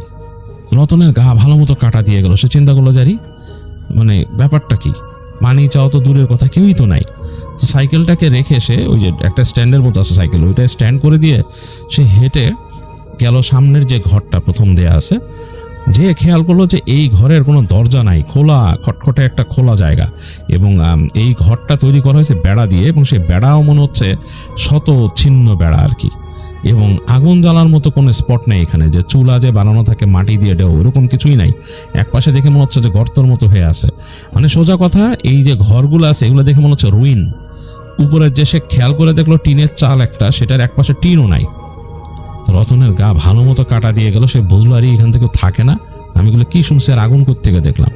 তো রতন ঘুরে তাড়াতাড়ি হাঁটা ধরলো। সে মানে একটু সামনে চলে আসছিল সাইকেলের কাছে, আবার যখন ফিরে যাচ্ছে সে, যখন সাইকেলের কাছে হঠাৎ ফিরে যাচ্ছে, হঠাৎ করে সে তার ঘাড়ে একটা স্পর্শ পেল। মনে হলো মানুষের হাত, খুব ঠান্ডা, খুব ঠান্ডা, বরফের মতো একটা মানুষের হাত একদম ঘাড়ে পড়ছে। শীতকালে খুব ঠান্ডা হাত যদি ঘাড়ে ধরে যেরকম হয়, রতনের যদিও শরীরটা বেশ গরম হয়ে আছে, সাইকেল চালাইছে এতক্ষণ, তো মানে কেঁপে উঠলো, তার সারা শরীরে শক লাগার মতো একটা অবস্থা হলো। কেঁপে উঠে সে তাকাইতে পারলো না। সে ফিল করলো তাকে কেউ টান দিয়ে উপরে উঠাই নিয়ে যাচ্ছে, মানে তার ঘাড়ের এখানে ধরে, শার্টের এখান থেকে ধরে টান দিছে উপরে, মানে জ্যাকেট পরা তো এখান থেকে, মানে মনে হচ্ছে ঘাড়ের এই পুরো জায়গাটা ধরে আর কি, শার্টের কলার জ্যাকেট এটা ধরে কেউ টান দিছে এবং সে হ্যাঁচকা টান অনুভব করছে। সে বুঝতে পারলো যে এই হাত তার ঘাড়ে স্পর্শ করছিল, সে টান দিছে। কিন্তু খুবই আশ্চর্যজনক ব্যাপার, সে থরথর করে কাঁপছে, প্রচন্ড ভয়ও পেল যে তাকে যে টেনে তুলে নিয়ে যাচ্ছে, উপরে উঠে যাচ্ছে সে, মানে অনেক উপরে। মানে সে খেয়াল করতে, মানে বুঝতে পারতেছে না, ম্যাটার অফ ফিউ সেকেন্ডস সে রিচ করলো, তাকে নিয়ে গেল, উঠাই নিয়ে গেল কোথায়, নারকেল গাছ ছিল, নারকেল গাছের উপর, ওখানে ঝুলাই ফেলছে পুরো, মানে হাত দিয়ে। রতন হাত পা ধরছে, আর কে কে এই কে এরকম করতেছে, সে হাত দিয়ে এরকম করতেছে, পিছনের হাতটা সে ধরতে পারতেছে না। অনেকক্ষণ পর ডান হাত দিয়ে রিচ করতে পারছে পেছনে, যে হাতটা সে স্পর্শ করলো, একটা চিকন শক্ত হাত, মনে হলো হাতের যে অংশটা চিকন, কোনো রোমশ শক্ত হাত, মানে একটা ঠান্ডা, মানে চিকন হাত যেটার মধ্যে অনেক লোম থাকবে, মানে এক লোমে ভরা রোমশ, সেখানে হাত দিয়ে সে ধরতে পারছে। ধরেই সে ভয় ছেড়ে দিছে হাতটা এবং ওই হাতটাকে ঝুলায় রাখছে।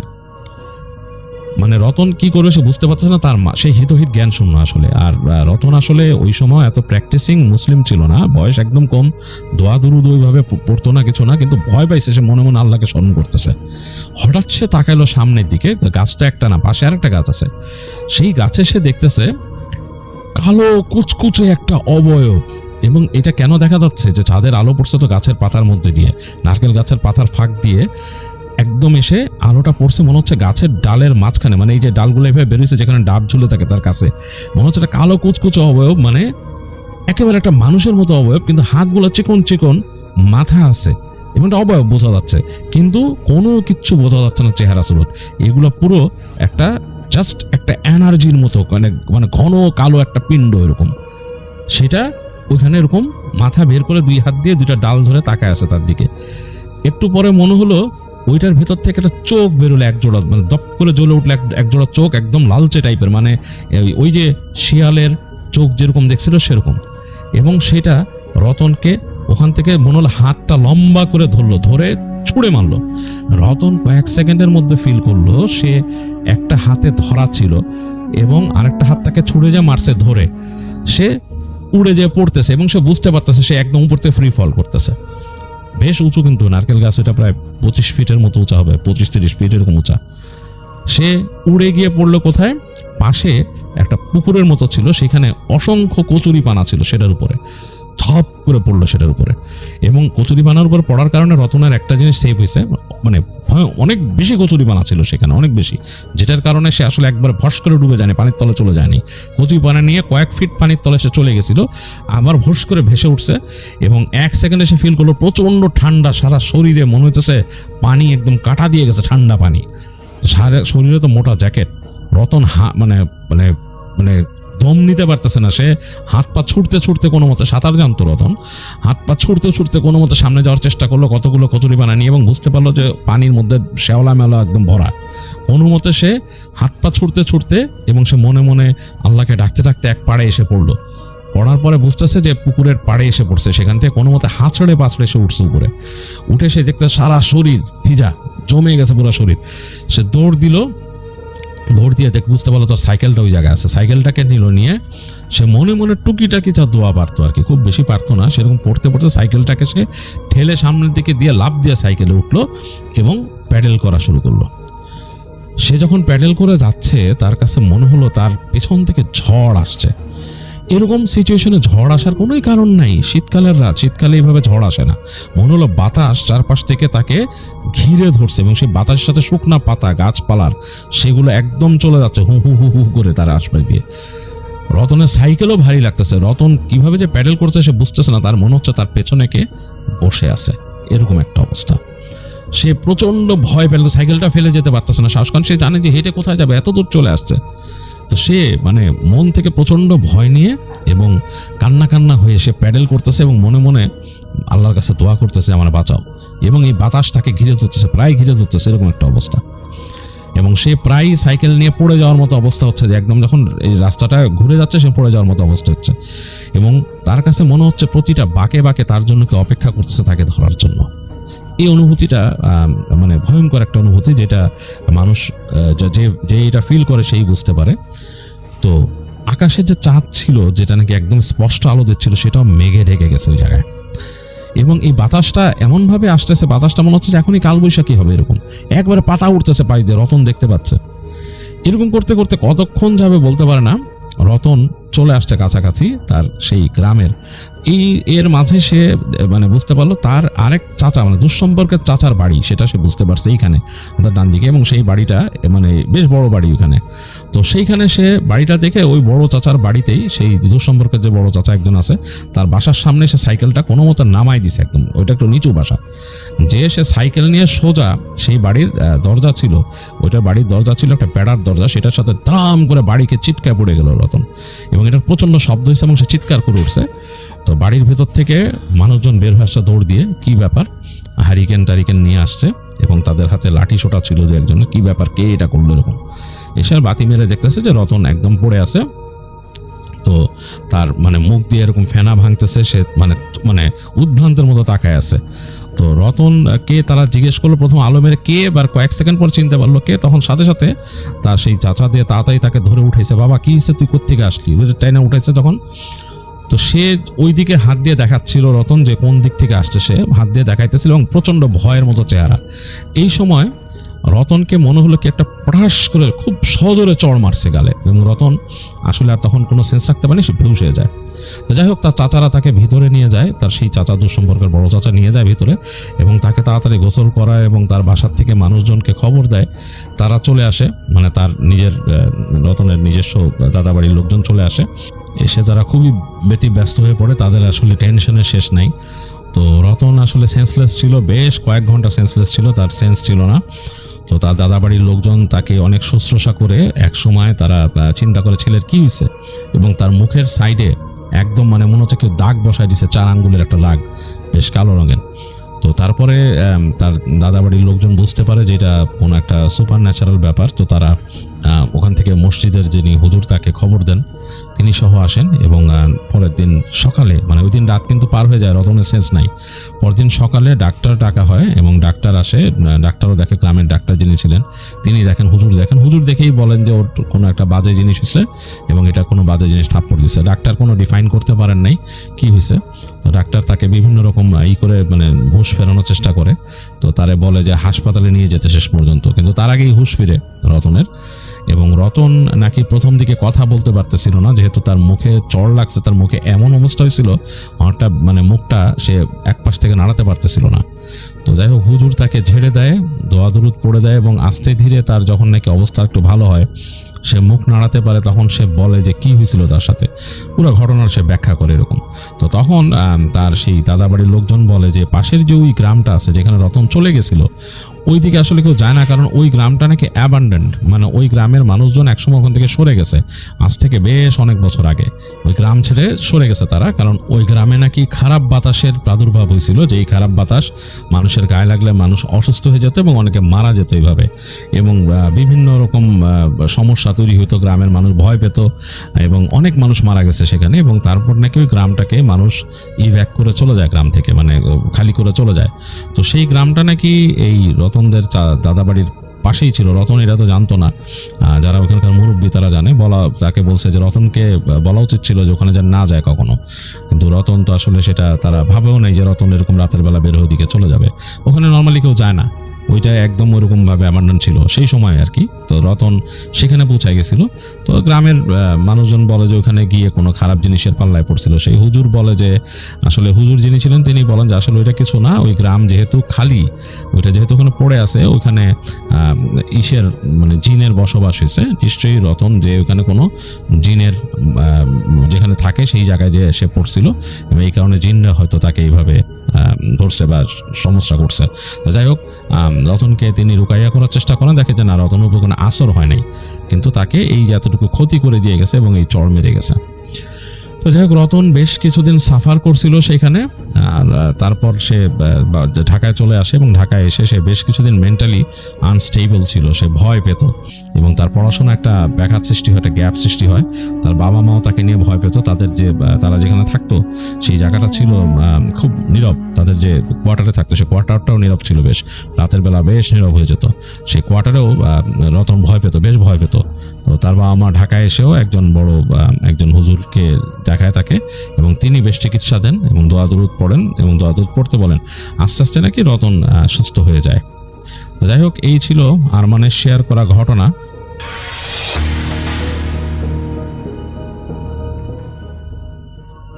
একটি ঘটনা লেজেন্ড আকারের। এটি বাংলাদেশের একটি বিশেষ স্থাপনার সাথে জড়িত। যুগ যুগ ধরে বহু মানুষের মুখে মুখে এই ঘটনাটি প্রচলিত রয়েছে বলে আমরা জানতে পেরেছি। এই ঘটনাটি আমাদেরকে যিনি পাঠিয়েছেন ওনার নাম শাকিল আহমেদ। ওনার বাড়ি টাঙ্গাইল জেলার সখীপুরের ক্যাপ্টেন মোড়ে। ওনার পাঠানো একটি ঘটনা এর আগেও আমরা প্রচার করেছি। উনি মূলত বিয়ে করেছেন নোয়াখালীতে।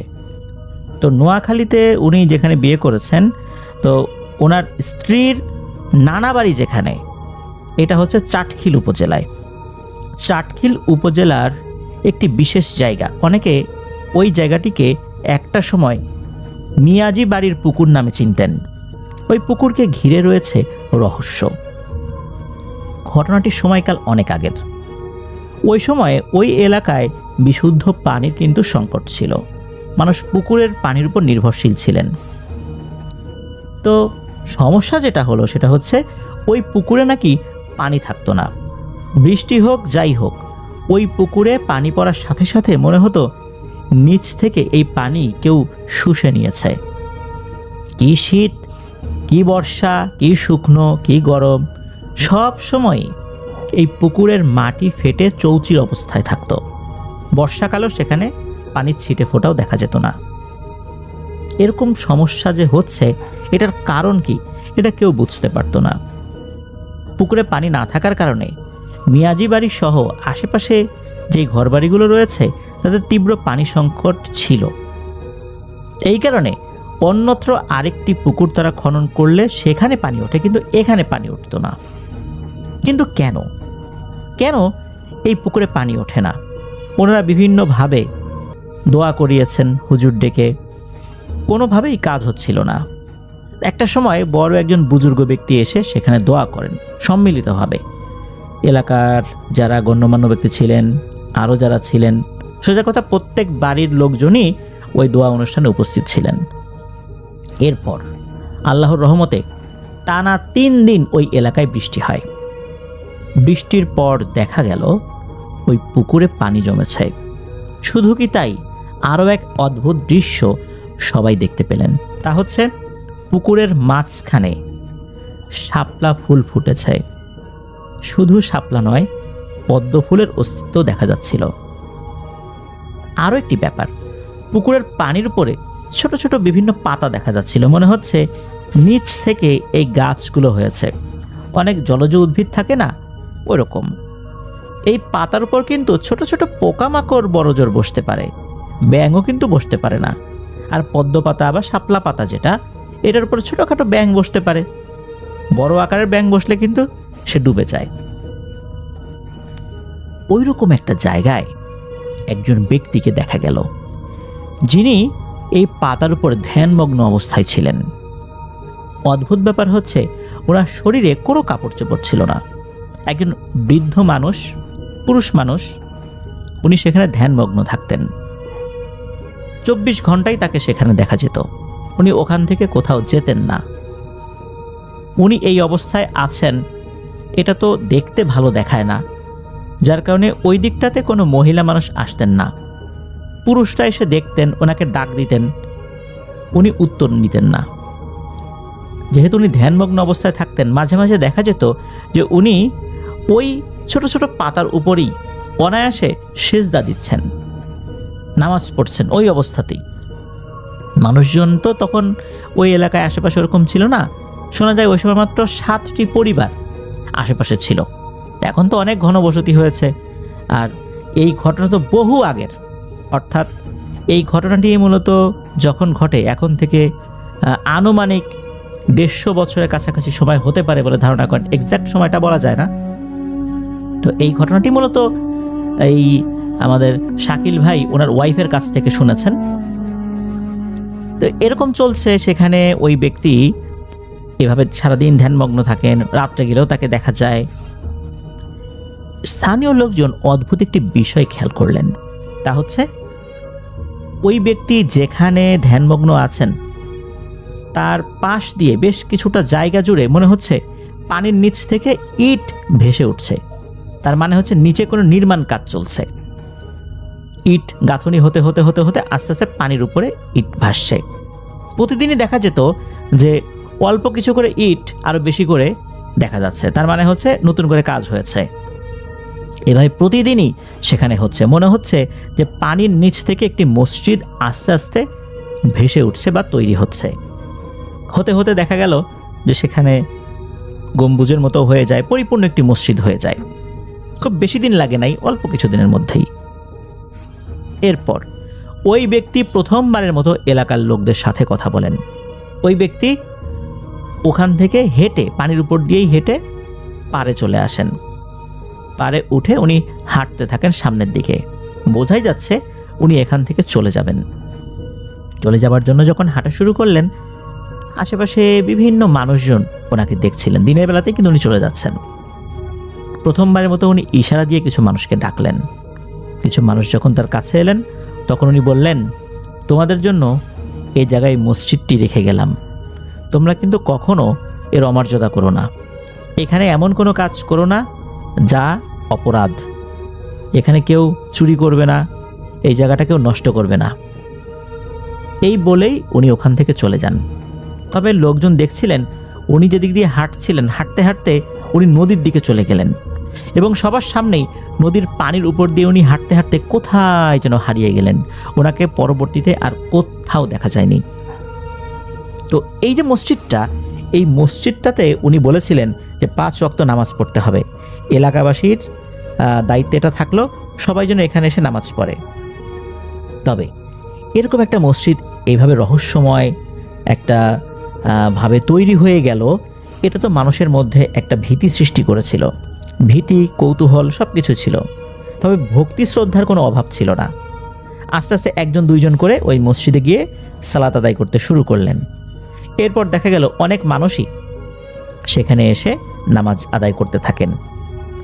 সমস্যা দেখা দিত ভোরবেলা। ফজরের আজান যিনি দিবেন উনি আসতে সহজে সাহস পেতেন না, মানে সাহসে কোলাতো না আর কি। কেন কোলাতো না, এর পেছনে আরেকটা কারণ রয়েছে, তা হচ্ছে তাহাজ্জুদের নামাজের জন্য একটা আজান হয়। এই আজানটা আমাদের দেশে ওভাবে প্রচলিত না। মধ্যপ্রাচ্যের বিভিন্ন দেশগুলোতে তাহাজ্জুদের নামাজের আজান হয়। তো ওখানে নাকি জিনেরা অনেক ভোরবেলা তাহাজ্জুদের নামাজের আজান দিত। তখন আশেপাশে যে সমস্ত ঘরবাড়ি ছিল তারা সেই আজানটা শুনতে পেতেন। আবার দেখা যেত ফজরের আজান কেউ দিতে আসেনি, কিন্তু ফজরের আজানের সময় হয়ে গেছে, তখনও ফজরের আজানের ধ্বনি ভেসে আসতো। কে আজান দিয়েছে পরবর্তীতে তাকে খুঁজে পাওয়া যায় না। একজন আরেকজনকে প্রশ্ন করত, কোনো ব্যক্তিকেই খুঁজে পাওয়া যেত না যে কে আজান দিয়েছে। তখন তারা বুঝতে পারলেন যে এখানে অনেক পরহেজগার জিনেদের আনাগোনা রয়েছে, যারা এখানে আসেন, তাহাজ্জুদের সালাত আদায় করেন, ফজরের নামাজ পড়েন, অন্যান্য নামাজে হয়তো বা শরীক থাকে, তো ওনারা তো আর বুঝতে পারেন না। তো এইভাবে কিন্তু মসজিদটা আস্তে আস্তে আবাদ হয়ে যায়। ওখানে কিন্তু সবাই এই মসজিদের সম্মান রক্ষার্থে যথেষ্ট সচেতন। এটা কিন্তু এখনও রয়েছে। ওই মসজিদে কিন্তু কোনো ধরনের অপকর্ম করা নিষেধ। 2টি ঘটনা চালু আছে, তা হচ্ছে একজন ব্যক্তি, ওই ব্যক্তি বহু বছর পর ওই মসজিদের যেই দান বক্স সেখান থেকে কিছু টাকা চুরি করেছিলেন। টাকা চুরি করার পরপরই তার হাতের আঙ্গুলগুলো বেঁকে যায় এবং হাতে তীব্র যন্ত্রণা শুরু হয়ে যায়। যখন উনি বুঝতে পারলেন যে এই কারণে এটা হয়েছে, তখন উনি ওই মসজিদের দায়িত্বে থাকা কমিটির কিছু লোকজনের কাছে বিষয়টা বলেন যে উনি তো এই কাজটা করছেন, এই কারণে এরকম হয়ে গেছে। তখন কমিটির লোকজন ওনাকে অত্যন্ত কটু কথায় বকাঝকা করেছিলেন যে তুমি এইরকম একটা কাজ কিভাবে করতে পারলা, তুমি জানো না যুগের পর যুগ ধরে আমরা এই মসজিদের সম্মান রক্ষা করে আসছি, এখানে এই ধরনের কাজ করা নিষেধ। তুমি তো পুরোপুরি নষ্ট হয়ে গেছো, তুমি একটা নষ্ট মানুষ। তা না হলে এই কাজটা তুমি করতে পারতা না। তুমি তো এটা জানতা, জেনে শুনে তুমি এই কাজটা করছো লোভে পড়ে। তোমার আহামরি এমন কোনো অভাব নাই যার কারণে তোমাকে এই দান বক্সে এসে হাত দিতে হবে চুরি করার জন্য। তোমার সমস্যা তুমি আমাদেরকে বলতা, তুমি এই কাজটা কেন করতে গেছো? তুমি নষ্ট। এই যে নষ্ট নামটা চলে আসছে, এখনও ওই ব্যক্তি জীবিত আছেন, সবাই তাকে নাকি নষ্ট নামেই চেনে, সবাই জানে যে উনি এই কাজটি করেছিলেন। তো যাই হোক, উনি তো ওনার অপরাধ স্বীকার করেছিলেন, পরবর্তীতে উনি স্বাভাবিক হয়েছিলেন, এটা সত্য। তবে উনি এখনও জীবিত আছেন, সবাই তাকে চেনে, বিশেষ করে আশেপাশে যারা আছেন। আর একটা বিষয়, সেটা হচ্ছে একটা দুষ্টু ছেলে, ইয়াং বয়সে একটা দুষ্টু ছেলে, সে ওই মসজিদের পাশে দাঁড়িয়ে জল বিয়োগ করছিল। সে কিন্তু ইচ্ছাকৃতভাবে এটা করছিল। একজন এটা দেখে ফেলেন, দেখার পর উনি বলেন, তুমি এই কাজটা কি করলা? আশেপাশে কি জায়গা নাই? তুমি এই মসজিদের দেয়ালে তুমি ইচ্ছাকৃতভাবে এই কাজটা করলা, কাজটা কত ভালো হলো না। তখন ওই ছেলেটা আরও উচ্চবাচ্য করে আর কি, অশালীন কথাবার্তা বলে। সে যে নেশাগ্রস্ত ছিল বিষয়টা এরকম না, সে ইচ্ছাকৃতভাবে কাজটি করেছে। এরপর সে চলে যায়।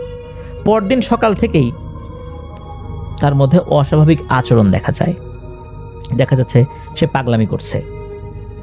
তো ওই মসজিদে যিনি ইমাম সাহেব ছিলেন, তাকে যখন বিষয়টা অবগত করানো হয়, তখন ওই ছেলেটাকে নিয়ে আসতে বলেন। ছেলেটার মা বাবা ওই ছেলেটাকে নিয়ে আসে। হুজুর ওই ছেলেটার উপর রুকিয়া শুরু করেন। ওই ছেলেটার উপরে একটা জিন হাজির হয়। তখন হুজুর বলেন যে, এই ছেলেটার এই অবস্থা কেন করলা? তখন ওই জিনটা বলে যে, কেন করেছে এটা আপনি জানেন। এই প্রশ্ন করা আমার কাছে আসলে অবান্তর বলে মনে হচ্ছে, অপ্রাসঙ্গিক বলে মনে হচ্ছে। তবে ওকে তো জানে মারি নাই, ও যতদিন জীবিত থাকবে এরকম আধা পাগল হয়ে জীবিত থাকবে। এটা হচ্ছে শিক্ষা। ও ইচ্ছাকৃতভাবে কাজটি করেছে এই মসজিদকে অসম্মান করার উদ্দেশ্যে। তো সত্যি এরপর থেকে সে ওভাবেই আছে, ওরকম আধা পাগল অবস্থাতেই। প্রিয় লিসেনার্স, আপনাদের মনে প্রশ্ন আসতে পারে, এই মসজিদটির নাম কি?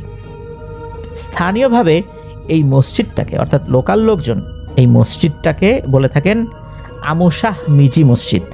তবে আমি নেট ঘেটে যেটা দেখলাম, মসজিদটার নাম হচ্ছে আমানত শাহ মিয়াজি মসজিদ।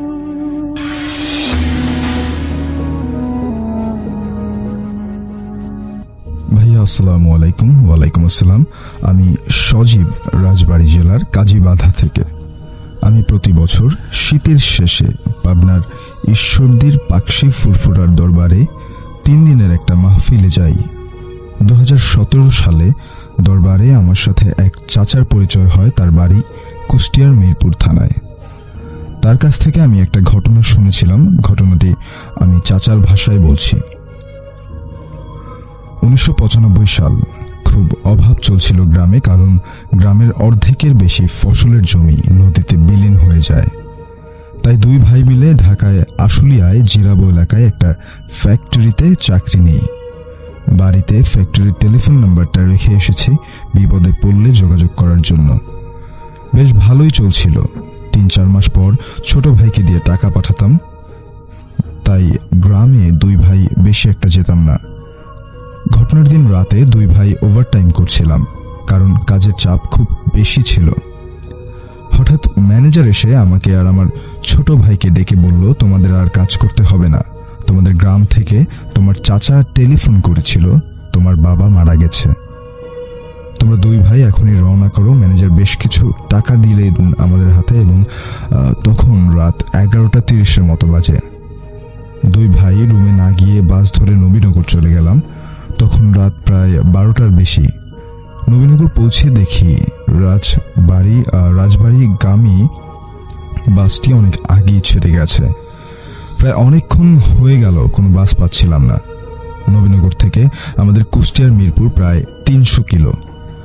চারপাশে জনমানব শূন্য হয়ে গেল, কুকুর ছাড়া চারপাশে একটা মানুষও নেই। ঘড়িতে তখন রাত প্রায় 1:30। হঠাৎ দেখলাম সাভারের দিক থেকে একটা বাস আমাদের দিকে এগিয়ে আসছে। আমি আর আমার ছোট ভাই রাস্তায় দাঁড়িয়েছিলাম। বাসটা ঠিক আমাদের 2 ভাইয়ের সামনে এসে দাঁড়ালো। ভেতর থেকে একজন সাদা জুব্বা ও টুপি পরিহিত লোক নেমে এসে বলল, ভাই আপনারা কি কুষ্টিয়ার মিরপুরে যাবেন? আমরা 4-5 না ভেবে মাথা নাড়িয়ে বাসের ভেতরে উঠে গেলাম। দেখলাম বাসের ভেতরে 20 থেকে 25 জন প্যাসেঞ্জার বসে আছে। অবাক করা ব্যাপার হচ্ছে তাদের সবার গায়ে ছিল জুব্বা ও মাথায় ছিল সবুজ রঙের টুপি এবং প্রত্যেকের চেহারা ছিল খুব ফর্সা এবং নুরানি। আমার জীবনে আমি এত সুন্দর চেহারার মানুষ কখনো দেখিনি। আমরা দুই ভাই দুই সিট নিয়ে বাসের মাঝের সিটে বসে পড়লাম এবং বাস ছেড়ে দিল। বাসটা মোটামুটি ভালো গতিতে সামনের দিকে যাচ্ছিল। সাধারণত বাসের প্যাসেঞ্জার সবাই কিন্তু সবার সাথে মোটামুটি কথা বলে, কিন্তু এখানে কেউ কারোর সাথে কোনো কথা বলছিল না। কিন্তু এত রাতেও বাসের মধ্যে সবাই জেগেছিল। ধামরাই পাড়ি দিয়ে রোডের পাশে বিশাল একটা বিলের কাছে এসে বাসটা আবার থেমে যায়। সেখানে থেকে আরো 15 থেকে 20 জন লোক বাসে ওঠে। তাদের প্রত্যেকের পরনেই ছিল জুব্বা এবং টুপি। বাসটা আবার চলতে শুরু করে। এক পর্যায়ে আমি আর আমার ছোট ভাই ঘুমিয়ে যাই গভীর ঘুমে। হঠাৎ আমার ঘুম ভেঙে যায়। ঘুমটা ভাঙার কারণ হচ্ছে সুন্দর একটা স্মেল। বাসের মধ্যে এত সুন্দর সুগন্ধ কোত্থেকে ভেসে বেড়াচ্ছিল এটা আমি বুঝতেই পারিনি। আর এত সুন্দর স্মেল আমি কখনো এর আগে অনুভবও করিনি। এবং দেখলাম সবাই সবার সাথে এত রাতেও কথা বলছে। তারপর আমি আবারও ঘুমিয়ে পড়ি। হঠাৎ একজন পাঞ্জাবি জুব্বা পরা লোক আমাকে এবং আমার ছোট ভাইকে ডেকে উঠায় এবং বলে, ভাই আমরা মিরপুর সদরে চলে এসেছি। দুইজন নেমে দেখি হ্যাঁ আমরা আমাদের মিরপুর সদরে চলে এসেছি। পকেট থেকে টাকা বের করে ভাড়া দিতে চাইলাম, কিন্তু তারা ভাড়া নেবে না। অনেক রিকোয়েস্ট করার পরেও ভাড়া নিল না। বাস থেকে নামার পর বাসটা আবার ঘুরে চলে যায়, কিন্তু আমার চোখটা আটকে যায় ঘড়ির দিকে। আমি স্বপ্ন দেখছি না তো। মাত্র 2:05 বাজে আমি যেন আকাশ থেকে পড়লাম, কারণ মাত্র 30 মিনিটে নবীনগর থেকে কুষ্টিয়ার মিরপুর 300 কিলো পথ পাড়ি দেওয়া কোনোভাবেই স্বাভাবিক বিষয় না। আসলে মাথা তেমন কাজ করছিল না। কি ঘটে গেল সেদিন ভ্রুক্ষেপ না করে দুই ভাই কোনো মতে নিজেকে সান্ত্বনা দিয়ে হাঁটা শুরু করলাম। মিরপুর সদর থেকে আমাদের গ্রাম ছিল আরো 8 থেকে 10 কিলো উত্তরে হার্ডিং ব্রিজের পাশের এলাকা। এত রাতে রিক্সা ভ্যান পাওয়া সম্ভব নয়, তাই দুইজনে হাঁটা শুরু করলাম। প্রায় 20 মিনিট হাঁটার পরে পেছন থেকে একটা ভ্যান বেল বাজিয়ে বাজিয়ে আসছিল। ভ্যান চালক আমাদের সামনে এসে বলে, ভাই আপনারা কই যাবেন? এত রাতে কোত্থেকে এলেন? আমি বললাম, ভাই খুব বিপদে পড়েছি, আপনি যদি আমাদের রূপনগর পৌঁছে দিয়ে আসতেন তাহলে খুব উপকার হতো। ভ্যান চালক বলল, হ্যাঁ আমি তো ওই দিকেই যাচ্ছি। পা চালিত ভ্যান বেশ ভালোই লাগছিল। ভ্যান চালক বলল, ভাই আপনাদের আগের গ্রামের গজনার বিলের বট গাছের ওখানে মাস 2 আগের একটা ভ্যান নদীর বালি বহন করা একটা ট্রাকের সাথে ধাক্কা লেগে বট গাছের সাথে চাপা পড়ে ভ্যান চালক মারা যান। তারপর থেকে নাকি প্রায় গভীর রাতে ওখান থেকে গেলে সেই ভ্যান চালককে বট গাছের সাথে উল্টো হয়ে ঝুলতে দেখা যায়। ওই জায়গায় এখনই খুবই হন্টেড হয়ে গেছে। আপনারা দুইজনকে পেলাম, বেশ ভালোই হলো। 3 জনে চলে যাব, কোনো সমস্যা হবে না। প্রায় আধ ঘন্টা পর ওই গজনার বিলের বটগাছের কাছাকাছি চলে এসেছি। হঠাৎ আমার ছোট ভাই আমাকে চিমটি কেটে ভ্যান চালকের প্যাডেলের দিকে ইশারা করে। আমি চেয়ে দেখি কি দেখছি। আমি দেখলাম ভ্যান চালকের পা উল্টো করে প্যাডেল চালাচ্ছে এবং তার পা দুটো উল্টা হয়ে আছে। তার পায়ে ছিল অনেক বড় বড় লোম।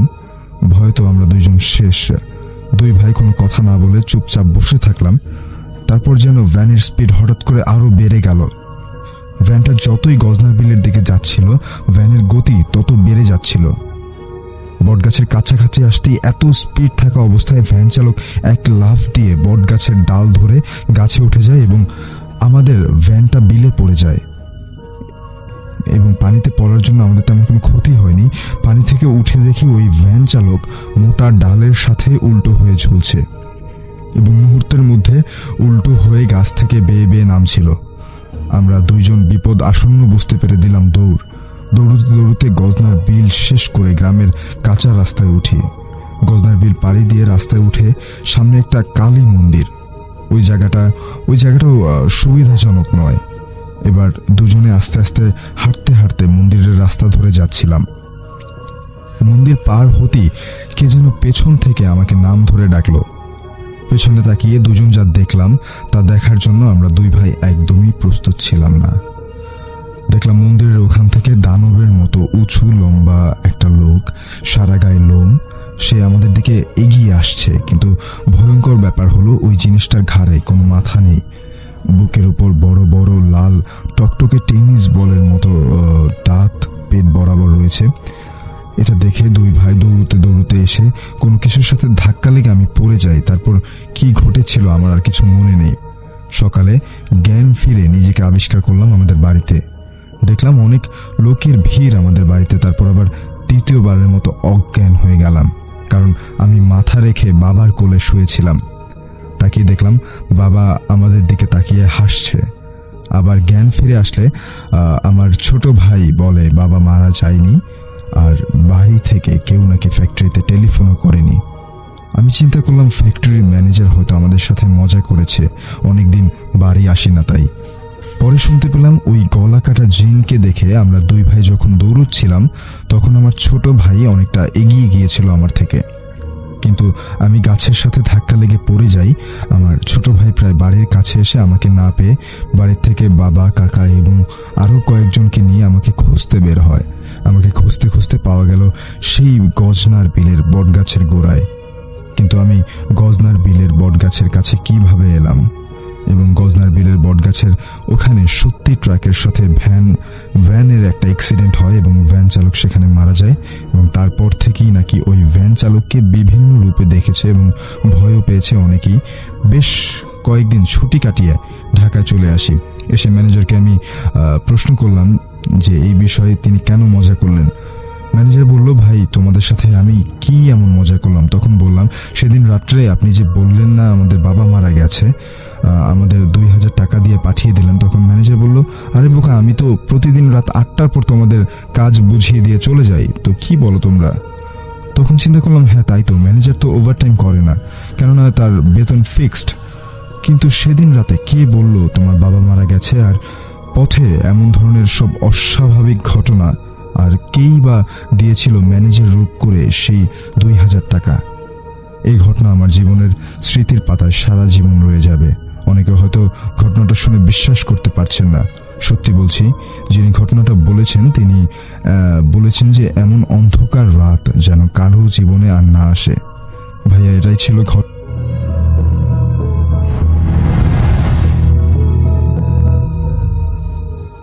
আমি দীপক, আগে ঢাকায় থাকতাম, বর্তমানে সিলেটের একটা ব্যাংকে কর্মরত আছি। আজকে আপনাদের সাথে যে ঘটনাটা শেয়ার করব তা আমার নিজের চোখে দেখা। আমি তখন ক্লাস 4-এ পড়ি, থাকতাম তেজগাঁও রেলওয়ে কলোনিতে। স্কুল থেকে বাসায় এসে খেলাধুলা নিয়ে ব্যস্ত হয়ে পড়তাম। যেদিনের ঘটনা সেদিন বিকেলেও স্কুল থেকে এসে খেলতে লাগলাম। আমাদের বাসার ঠিক সামনের বাসায় রাকিব নামে একটা ছেলে থাকতো, আমাদের সমবয়সী, দারুণ খ্যাপাটে মেজাজের এবং ডান পিটে। আমরা সবাই তাকে একটু ভয় করতাম। সে যাই হোক, সেদিন আমরা ক্রিকেট খেলছিলাম। রাকিবদের বাড়ির সামনে একটা মাঠের মতো ছোট জায়গা আছে, বেশি বড় জায়গা না, কিন্তু আমাদের মতো বাচ্চাদের জন্য যথেষ্ট। তার ঠিক বাম পাশে একটা বিরাট বড় বেল গাছ। সেই গাছে অনেক বড় বড় বেল ধরতো, তবে কেন জানি না কেউ সেই গাছের বেল খেত না। এমনকি আমরা ছোটরাও এড়িয়ে চলতাম গাছটিকে। আম্মু আব্বুরাও নিষেধ করতেন ওই গাছের আশেপাশে যেতে। যাই হোক, আমাদের মাঝে একটা ছেলে ছিল একটু বড় শরীরের। বড় শরীর মানে আমাদের সাথে একই ক্লাসে পড়ে, কিন্তু দেখতে আমাদের চেয়ে বড়। সে হঠাৎ করে একটা শট দিল এবং বল ওই বেল গাছের দিকে মারল। আমরা সবাই চেয়ে দেখলাম বলটা সোজা গিয়ে বেল গাছের একটু ঘন জায়গায় পড়লো এবং নিচে পড়ার আর কোনো আওয়াজ হলো না, অর্থাৎ বলটা আটকে গেল আর কি। আমাদের মধ্যে হুলস্থুল পড়ে গেল। এবার বল পারবে কে? কেউ রাজি হলো না আশেপাশে যাবার। হঠাৎ রাকিব এগিয়ে এলো এবং বলল সে গাছে উঠবে। আমরা না করলাম সবাই, কিন্তু সে কথা শুনলো না এবং এক পর্যায়ে গাছে উঠে বসলো। বেল গাছ সাধারণত একটু উপর থেকে ডাল ছাড়ে, কিন্তু এই গাছে তুলনামূলক নিচ থেকেই ডাল ছিল। রাকিব গাছে উঠে পড়ল দ্রুত। ও একটু লম্বা ছিল আমাদের চেয়ে, বেশি দেরি হলো না তাই উপরে উঠতে। আমরা পায়ে পায়ে এগিয়ে গেলাম সেই গাছের দিকে। বেল গাছটা খুবই ঘন ছিল, এটা না দেখে কেউ বিশ্বাস করবে না যে কতটা ঘন। হঠাৎ উপরে ওঠার পরে আমরা আর রাকিবকে দেখতে পেলাম না। সে উপর থেকে চিৎকার করে জিজ্ঞেস করতে লাগলো যে বলটা কত উপরে পড়েছে। আমরা তাকে দেখতে না পেয়ে বারবার বলতে লাগলাম মাঝ বরাবর পড়েছে মনে হয়। সে প্রায় 4-5 মিনিট খোঁজাখুঁজির পরে বলল যে বল পাচ্ছি না, উপর থেকে নেমে যাই। আমরা বললাম ঠিক আছে।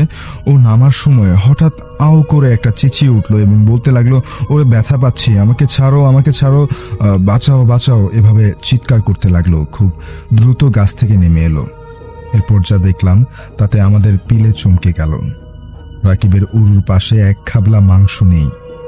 ভাই মিথ্যা বলছি না, কেউ যেন গর্ত করে কেটে নিয়েছে এক মুঠো মাংস।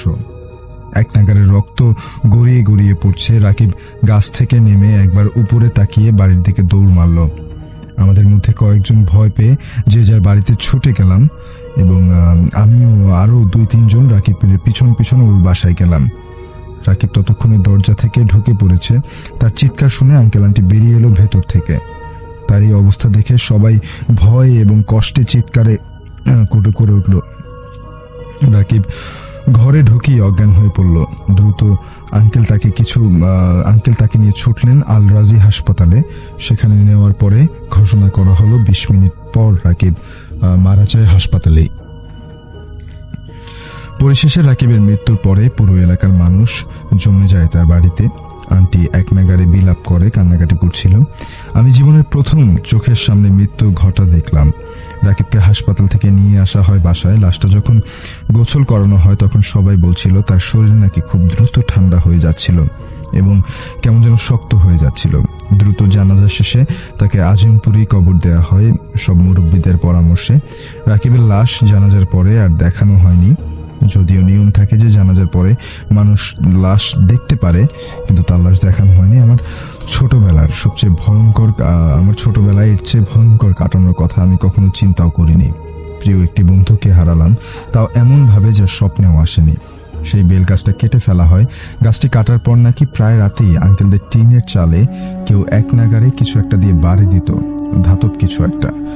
প্রচন্ড আওয়াজ হলেও কেউ সাহস করে বের হতো না। আর ঘুমের মধ্যে আন্টি প্রায় দেখতেন একটা বিদঘুটে মানব দেহ তার দিকে এগিয়ে আসছে।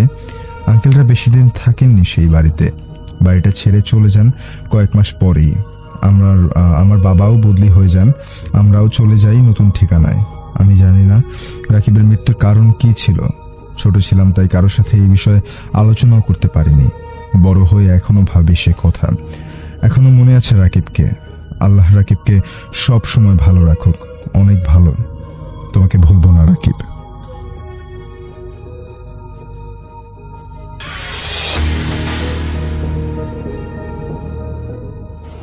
আসসালামু আলাইকুম রাসেল ভাই, আশা করি আপনি ভালো আছেন। আমি জানি আপনি সব সময় ভালোর দলেই থাকেন। আমার নাম মোহাম্মদ রাজু মিয়া, আমার বাড়ি রংপুর বিভাগ, লালমনিরহাট জেলা, আজিতমারি থানা। ঘটনাটি ঘটেছে আমার এলাকায়, আমার এক চাচাতো ভাইয়ের সঙ্গে। তো তার মাছ মারা অনেক শখ ছিল। সে সবসময় মাছ মারত। মাছ মারার জন্য রাতের আধারে লাইট নিয়ে সে মাছ মারতে যাইতো। তো নিত্যদিনের তার একটা কাজ ছিল, মানে বলা চলে যে সে মাছ মেরে মোটামুটি তার সংসার জীবন চালায় আর কি।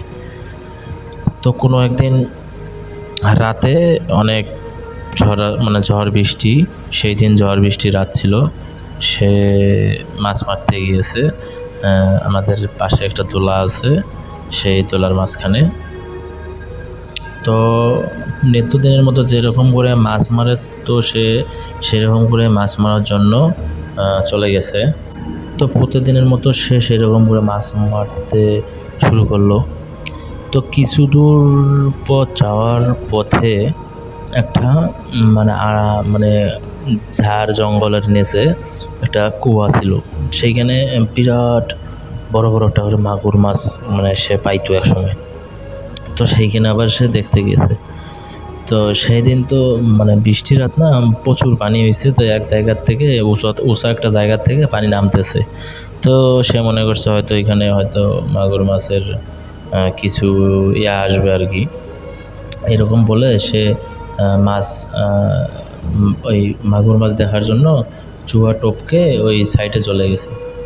তো ওই সামনে একটা গর্ত ছিল, ও আর ওইটা দেখতে পারে নাই। তো ওই হঠাৎ করে পিছলে খেয়ে সেই গর্তের মধ্যে সে পড়ে গেল। পড়ে যাওয়ার পর সে গর্তটা এত বড় ছিল, সে মানে মানে থাবই পাচ্ছে না, তার মাটির যে নিচের স্পর্শ পাবে সে সেটা পাচ্ছে না।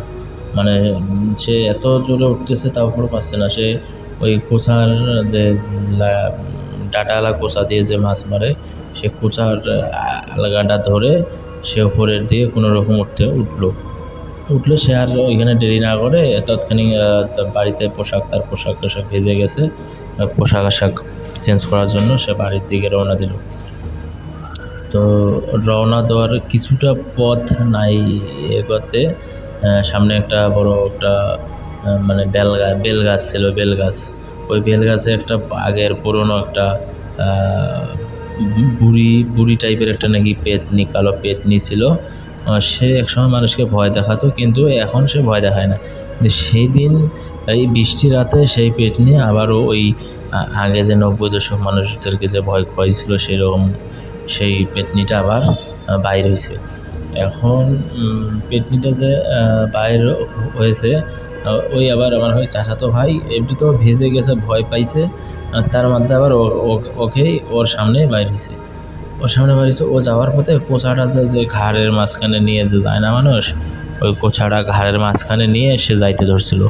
ওই তার চুলের আগালিতে ওই কোচার কাঠিটা লাগার কারণে তাকে আটক দিয়ে বলতেছে যে তুই আমার এতদিন পর আমি গোসল দেওয়ার জন্য বাইরে হলাম এই বৃষ্টির রাতে, তুই আমাকে ডিস্টার্ব করলি, আমার চুলকে তুই ছেড়ে দিয়েছিস। মানে ওই কোচার কাঠিতে লেগে তার চুল কয়েকটা ছেড়ে গেছে। সেজন্য সে পেতনিটা প্রচুর পরিমাণে সে রাগ হয়েছে, তাই আর কি এরকম করে কথা বলতেছে আর কি। তো সে বলতেছে আমি তো তোমাকে দেখো বুড়িমা, আমি তো আসলে তোমাকে দেখি নাই, আসলে না দেখলে যা হয়, আমি তো ভুল করে হয়তো তোমাকে টেকা করেছি, তা এবারের মতো আমাকে ক্ষমা করে দাও।